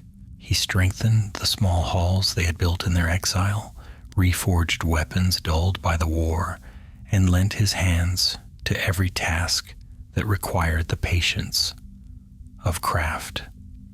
The steady ringing of the forge soothed him, yet the ache of his father's disappearance remained fresh. In the long winter that followed, Thrain's absence cast a deeper shadow upon their people. Many whispered that the line of Durin was cursed, that sorrow clung to them like a relentless storm. Thorin did not rebuke such words. For too many nights he woke with the faint echo of Thrain's voice lingering in his dreams. One evening, as snow drifted softly outside the mountain halls, Thorin sat beside the fire, polishing an axe that had belonged to Thrain. Balder approached quietly and sat opposite him. "You brewed too much," Balder muttered, snapping a twig in half to feed the flames. Thorin continued to polish the blade. "I think." "You mourn," Balder corrected. "There is a difference." Thorin paused, then nodded. "I carry the burden alone." "You carry the burden because you must." Balder leaned forward. "But remember this. Thrain chose his road. Whatever called him, it was beyond your reach. You did not fail him." Thorin lowered his gaze. "Yet I feel as though I did," Balder sighed. "You are his son. It is your right to feel so. But do not let grief blind you to what remains. Your people need you as they needed him." Thorin swallowed hard. "I will honor his memory." "And you will lead," Balder said firmly. "You are Thorin Oakenshield, so named for the stand you made in Azanul Bazaar. You earned that name in blood and fire. Wear it with the pride of your house." For the first time since the battle, a faint spark flickered in Thorin's chest. Not comfort, but resolve. A purpose forged from sorrow and tempered by duty. He nodded slowly. "I will try." Balder placed a hand on his shoulder. "That is all any dwarf can do." Seasons passed. Snow melted into spring, forests bloomed, and the mountains echoed with new songs. Songs of remembrance, of loss, and of the unbroken spirit of Durin's folk. Still no word of Thrain came. No traveler brought news. No rumor reached the Blue Mountains. Yet deep in Thorin's heart, hope refused to die entirely. He kept a lantern burning at the entrance of their hall, a silent sign that the way home remained open. But though Thorin did not know it, Thrain's road had already led him into darkness far darker than the eastern shadows Thorin had feared, and that darkness would, in time, shape the destiny of Thorin Oakenshield himself. Years passed like slow-turning seasons, each marked by toil, wandering, and unspoken grief, though the memory of the war of the dwarves and orcs lived on in tale and song. The wounds it left upon Durin's folk did not mend easily. Many halls were emptier, many hearths colder. Yet in the Blue Mountains, under the leadership of Thorin Oakenshield, life pressed forward with stubborn determination. Thorin threw himself into the work of rebuilding, of forging a semblance of home where none had existed before their exile. Under his guidance, the workshops of the Longbeards rang with the sound of hammers from dawn to dusk. The clang of metal became the heartbeat of their halls, steady and unbroken. Trade grew, modestly at first, then steadily as dwarven wares. Sturdy tools, finely wrought ornaments, and weapons tempered with unmatched craft found their way into distant markets. But though Thorin's hands shaped steel and stone anew, his heart remained divided. Each winter, when the winds howled through the high passes and snow buried the old roads, he felt Thrain's absence most keenly. And each spring, when travelers returned from distant lands with tales of caravans, kingdoms, and wandering folk, Thorin listened for any rumor, however faint, of a lone dwarf seen heading eastward. None came. Even so, he did not give in to despair. Hope lived in him stubbornly, a single ember that would not die. One evening, more than 5 years after Thran's disappearance, Thorin gathered his kin in the great hall, Durin's Hearth, as they had named it. The hall was small compared to the grand chambers of Erebor or Khazad-dûm, but it was warm and bright, its pillars carved with runes of remembrance and its hearth fire burning strong. The dwarves sat at long wooden tables, their faces lit by firelight. Balder Stonefist, now gray-bearded and slower in his step, sat nearest the front. To his side sat Oin and Glóin, sons of the northern clans. Beyond them, Dwalin and Balin, who had marched beside Thorin at Azanul Bazaar. The latter two now served as his closest advisors. Thorin stood before them all, leaning slightly upon a carved oak staff, its handle worn smooth from years of use, yet still bearing the sturdy strength of the tree from which it had been hewn. "My friends," Thorin began, "the labor of our people has restored much. Though we remain far from the golden halls of our youth, the Blue Mountains have become a place of life again, by your hands, your skill, and your will." Murmured assent rippled through the gathering. "But," Thorin continued, "we endure not only for ourselves, but for the memory of those we lost. Our fathers, our brothers, our kin, and my own father, Thrain, whose fate remains unknown." A hushed silence fell over the hall. Many bowed their heads, remembering the cairn raised on that windswept ridge. Balin frowned and spoke softly. "We have searched Thorin for years. No sign of him remains in the records of any realm." Thorin nodded. "I know, and yet I cannot believe his tale ended there.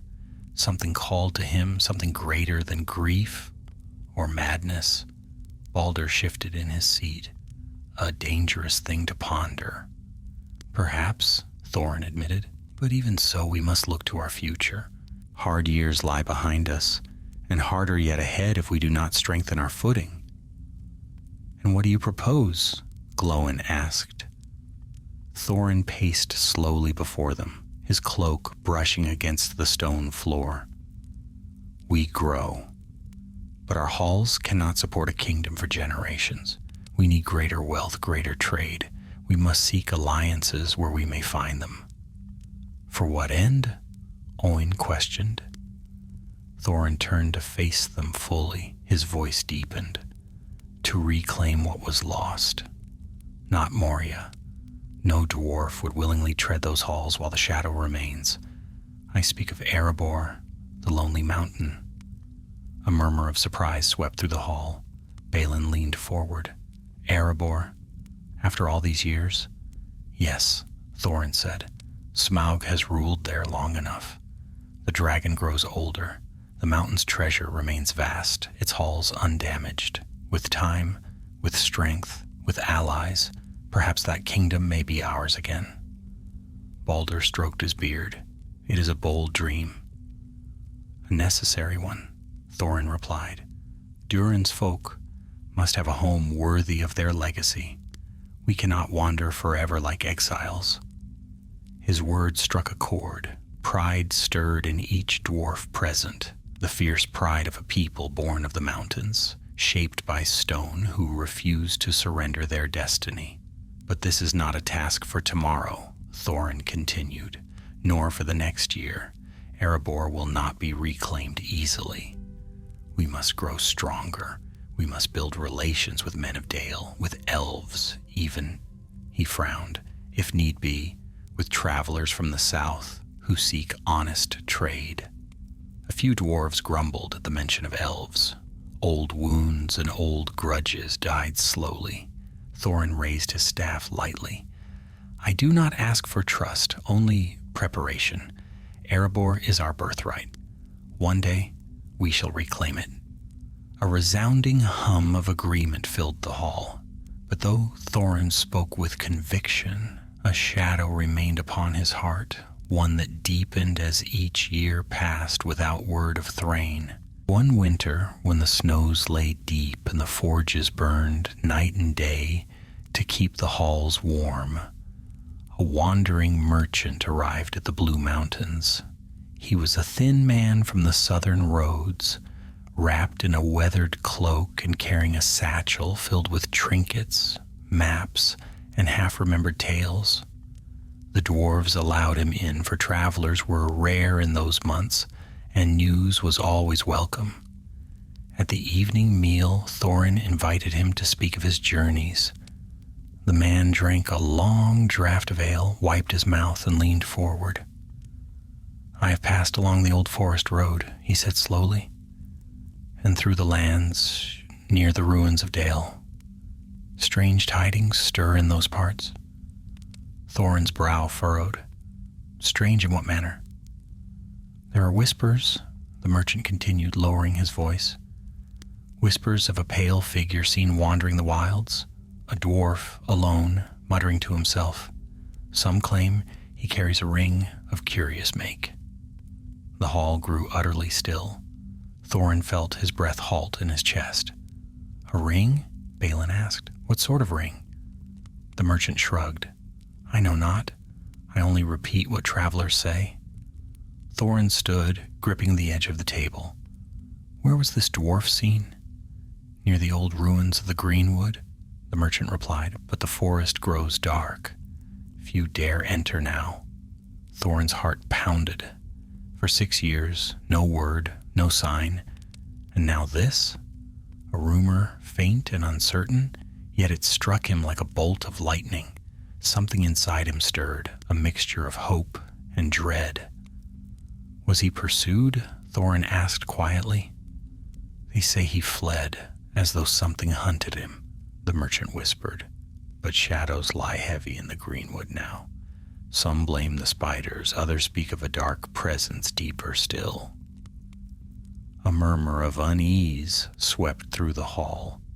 Thorin sank slowly back into his seat.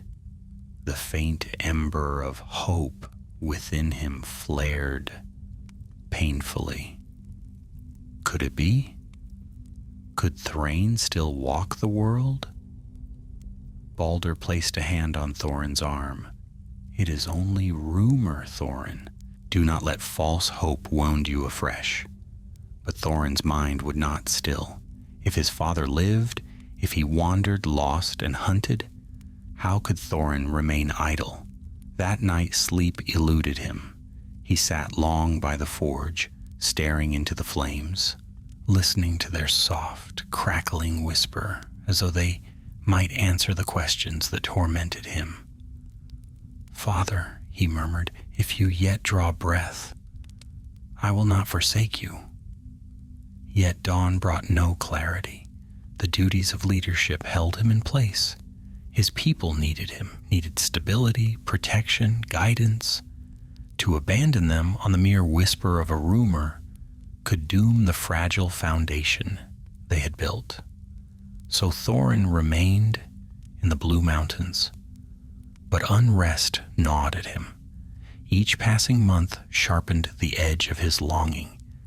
Each passing year strengthened the fate that awaited him. The tale of Thrain, son of Thror, was not over, nor was the tale of Thorin Oakenshield. For the world beyond, the Blue Mountains moved toward its own dark turning, and soon the paths of dwarves, men, and elves would weave together in ways none yet foresaw, and somewhere in the far east, under shadows deep and ancient, Thrain's doom drew closer. Winter melted into spring, spring into summer, and the long years turned like pages in an ancient tome. The halls of the Blue Mountains grew sturdier, their forges brighter, their people more numerous than they had been since the days of exile began. Yet though prosperity slowly took root, a shadow never quite left Thorin's heart. Rumors came and went, whispers of a dwarf seen wandering the eastern wilds, muttering in strange tongues, clutching something concealed at his breast. None of the tales were certain. Some were clearly born from the imaginations of weary travelers. But a few carried enough truth to settle uneasily in Thorin's thoughts. And though he spoke seldom of it, the ember of hope continued to burn within him. Still, Thorin's life in the Blue Mountains demanded his full strength. The Longbeards relied upon him as never before. Trade routes needed tending, halls required expansion, young dwarves required teaching. He became the unspoken chief of his people, stern, steadfast, and unyielding as the stone he shaped. Balin often said, "The mountains have adopted you, Thorin. Their weight sits upon your shoulders, but their strength flows through your limbs." Thorin accepted the words with a solemn nod, for he felt their truth.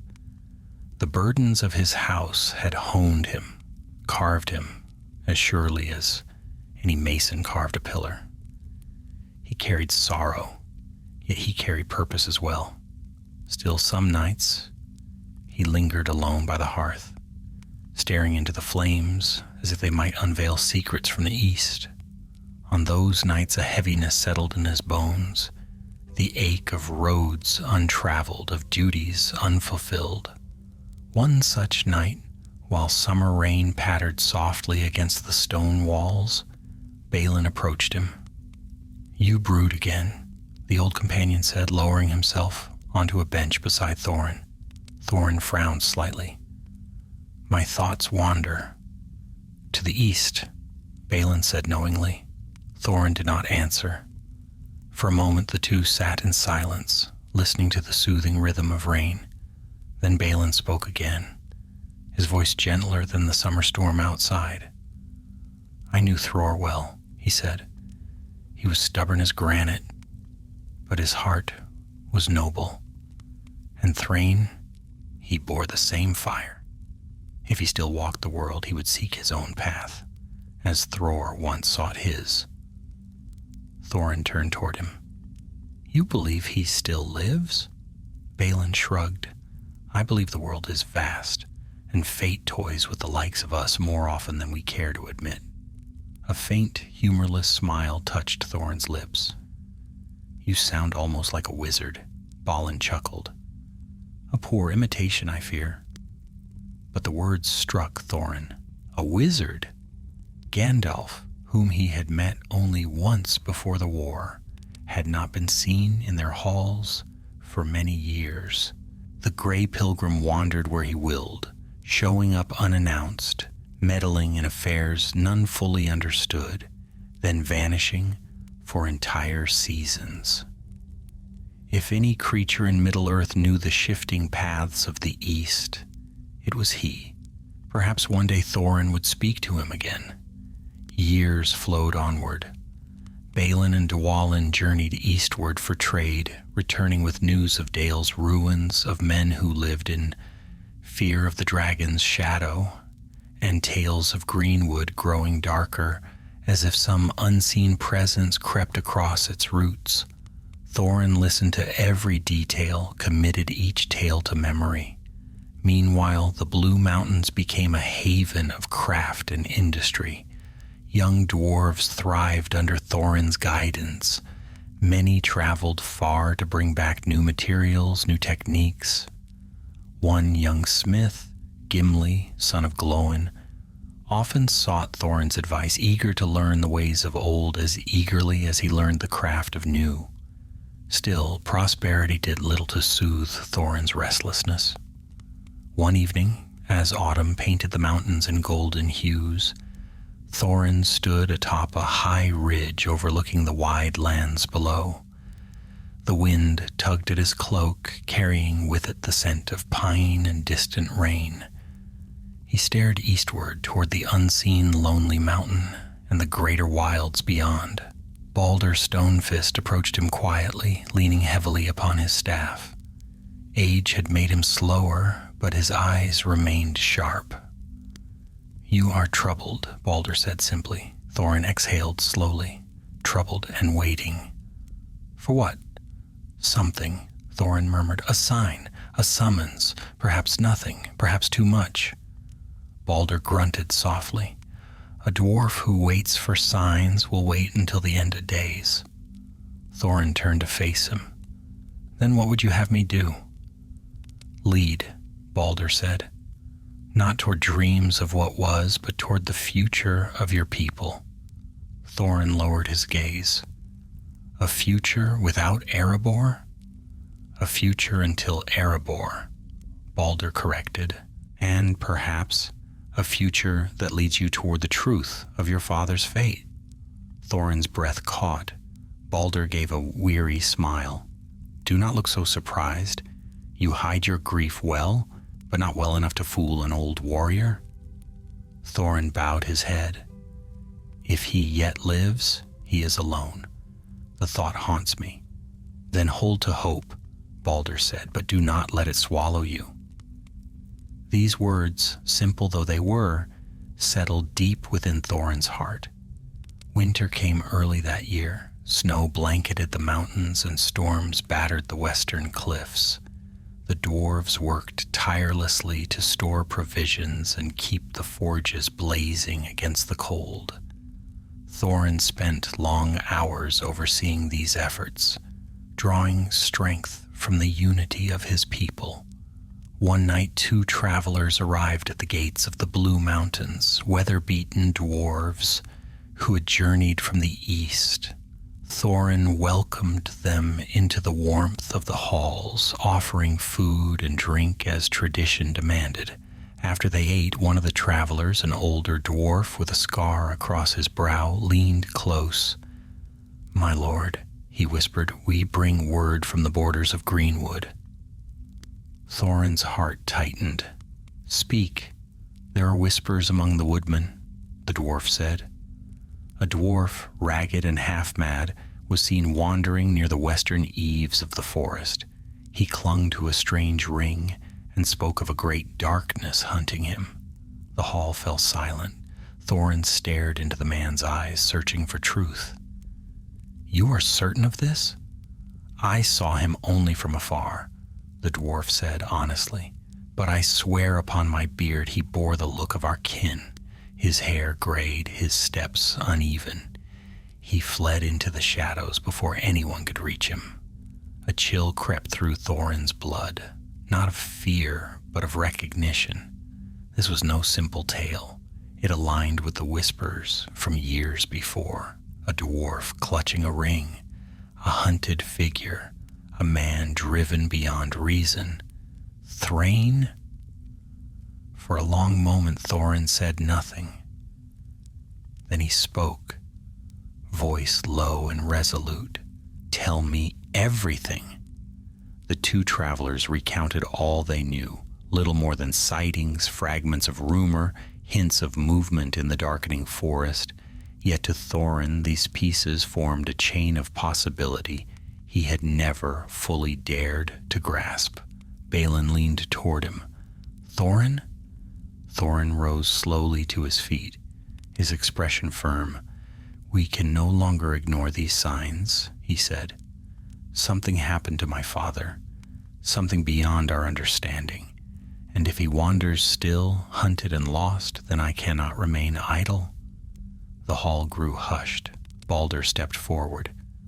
Thorin, you are king in exile, though you claim no crown. Your people need you. And I shall not abandon them, Thorin replied. But neither will I abandon the last hope of my father's fate. He drew a deep breath. I will send scouts eastward come spring. Trusted dwarves, Balin, Dwalin, Oin, if he wills it. We will learn the truth. And if Thrain still lives, his voice trembled just once. We will find him. A new fire lit in his chest, not of grief, but of purpose. A purpose that would soon draw Thorin Oakenshield down a road far greater than he imagined. For beyond the edges of the world he knew, a shadow was growing, a shadow that had claimed Thrain, and which would soon entangle Thorin himself in a tale that would shape the destiny of all Middle-earth. But that, the fates had decided, would come in its own hour. Winter's grip loosened its hold upon the Blue Mountains, and the snows retreated to the higher peaks, leaving behind dark soil and fresh streams that carried the promise of spring. The halls of Thorin's people stirred with renewed purpose, for the long season of quiet labor gave way to restless whispers, whispers born from the rumors carried by the two eastern travelers. Thorin stood upon a high balcony carved into the western face of their stronghold, gazing toward the shadowed horizon. The wind was sharp, but not cruel, and it tugged gently at his dark blue cloak. Below, the forges glowed, smoke rising in slow spirals that mingled with the dawn. The world felt expectant, as though the mountains themselves waited. Footsteps approached behind him. Balin, his beard brushed neat and his expression thoughtful, stepped into the morning light. You rise early, Thorin, he said quietly. I sleep little, Thorin replied. The east weighs on my mind. Balin folded his hands atop his walking stick. You have carried that weight for many years, and I shall carry it until I have answers. Thorin turned slightly. We have waited long enough. Scouts must be sent. So you've decided? I have, Thorin said. The time is ripe. Our forges are full, our people fed. For the first time in many winters, we have the strength to look beyond survival. Balin nodded. Then we shall go. You need not speak the names. We already know who will volunteer. As if summoned by those very words, Dwalin emerged from the stairwell, his heavy boots thudding against the stone. Behind him came Glóin, and then Oin, each bearing the expression of one who had waited for this call. We heard you speaking of scouts, Dwalin said gruffly. So we came. Glóin crossed his arms. Aye, you won't send others to chase your father's trail while we remain idle. Oin tapped his ear. My hearing may not be what it once was, but I can still track a footprint in mud better than any lad half my age. Despite the heaviness in his chest, Thorin felt the faint flicker of a smile. You have my thanks, he said, but know this road will be dangerous. The east grows darker each year. Rumors from the greenwood speak of shadows stirring, beasts multiplying, and men whispering of a power they cannot name. Dwalin snorted. Let the shadows try their luck. We've faced worse. Balin raised a brow. That is hardly comfort, brother. But Dwalin only shrugged and the others chuckled softly. For a moment, old camaraderie eased the tension that had gathered in Thorin's heart. "We will go when the winter passes fully," Balin said. "We'll follow whatever trail we find." Thorin bowed his head gratefully. "Do this, and whatever the truth may be, we shall face it together." The snows melted more quickly than usual, and by the month's end, the mountain passes lay open. The scouts prepared to leave. Supplies were packed: dried meats, cured leather water skins, small hammers, serviceable axes, and cloaks lined with thick wool. Thorin oversaw every preparation himself. On the eve of their departure, the company gathered in the great hall. Lanterns hung from the beams, casting warm circles of gold upon the stone floor. The dwarves spoke in hushed tones, aware that the task before their kin bore a weight unlike any they had undertaken before. Thorin addressed the hall. "My friends," he began, voice steady but heavy with emotion. "For many years, we have lived in these western halls, exiles yet not broken.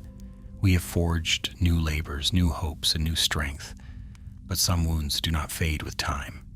His gaze swept across the gathered faces. "My father vanished after the war. We believed him lost, taken by grief or by some unseen darkness.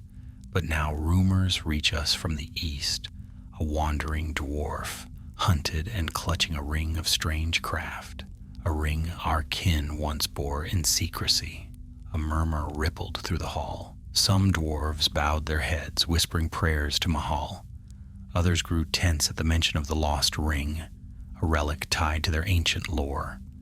Thorin continued, "We do not know if these tales speak of Thrain, son of Thror, but we cannot ignore them." He placed a hand over his heart. "If he yet lives, we must find him, and if he has fallen, then let us learn how he was lost. No dwarf of Durin's line shall wander the wilds forgotten." A thunderous hum of approval filled the hall. When the echoes faded, the scouts stepped forward. Balin, Dwalin, Oin, and Glóin, each receiving clasped arms and quiet blessings from their kin. Thorin embraced each in turn, gripping their shoulders with the strength of a son whose hope hung by a thread. "Return with truth," he whispered, "whatever it may be." The next morning, beneath a sky of pale silver clouds, the scouts departed eastward. Thorin watched them go, his heart torn between dread and longing. Their figures grew smaller along the road until the rising mist swallowed them from view. Only then did Thorin return indoors, his steps heavy. Weeks turned into months. The blue mountains hummed with the busy rhythm of spring, yet Thorin moved through his days with restless energy. He took to walking along the outer ridges in the evenings, where the wind carried the scents of distant lands. Still no word came. Each night Thorin gazed eastward, searching the horizon as though he could will a message to appear. Then, one storm-laden evening, as thunder rumbled in the distance, a horn sounded at the gates. Thorin hurried down the carved steps. A solitary figure approached, drenched from rain, cloak torn, boots muddied by long travel. It was Balin. Thorin's heart jolted. Balin had returned alone. The hall fell silent as the old dwarf staggered inside. Thorin reached him first, gripping his arm. "What happened? Where are the others?" Balin bowed his head. "Alive. They follow behind with news. But I rode ahead. I thought you should hear it without delay." A chill stole through Thorin's veins. "Speak!" Balin met his eyes, and in his gaze lay sorrow, fear, and the burden of a truth carried across leagues of wild country. "We found signs of him," Balin whispered, "of Thrain. The world seemed still, but not in the greenwood as we expected. Balin continued. There were tracks, scattered whispers, creatures muttering in fear of a mad dwarf taken by a dark power. Thorin's breath tightened. Taken? Balin nodded. His voice was heavy. We followed the trail far into the east, past Dale, past the ruined watch posts. At last we found the truth. He drew a long, shaking breath. Thrain was taken into Dol Guldur. A silence like winter's heart fell across the hall. Thorin felt the world tilt beneath him. Dol Guldur, he murmured, scarcely able to speak the name. The Hill of Sorcery. Balin's voice cracked. Aye, and the power that dwells there is no mere creature, no orc, no spider, something older, something crueler. Thorin felt the weight of mountains settle upon his shoulders. Dol Guldur, the fortress of shadows in the southern reaches of Mirkwood, a place from which few returned. His father had been dragged into that darkness. Thorin's hand tightened on the hilt of his belt axe. Then I will go, he said. His voice was quiet, but it carried the steel of unbreakable resolve. If Dol Guldur holds my father, even his remains, then I will face whatever dwells there. But Balin shook his head, grief stark in his eyes. No dwarf may walk those halls and return. The scouts saw what lives there, what hunts there. Thorin, Thrain is gone. No living dwarf dwells in that fortress. Thorin staggered as though struck. For a long moment he could not speak. Then, with trembling voice, he whispered the words he had dreaded for years. Then my father died in darkness, alone. Balin bowed his head. But not forgotten, he said gently. Never forgotten. The hall grew dim as thunder rumbled across the mountains. Thorin stood motionless, heart shattered anew, the dream of reunion extinguished at last, and yet within the depths of his grief, a new fire kindled, hot, fierce, and resolute, a fire that spoke of vengeance, of destiny, of a future not yet written. For in that moment Thorin Oakenshield's fate turned, setting him upon the path that would lead to Rivendell, to the Shire, and to the quest that would change the history of Middle-earth. Thus ended the tale of Azog and the war against the Dwarves. But from its ashes rose the beginning of another, the quest for Erebor.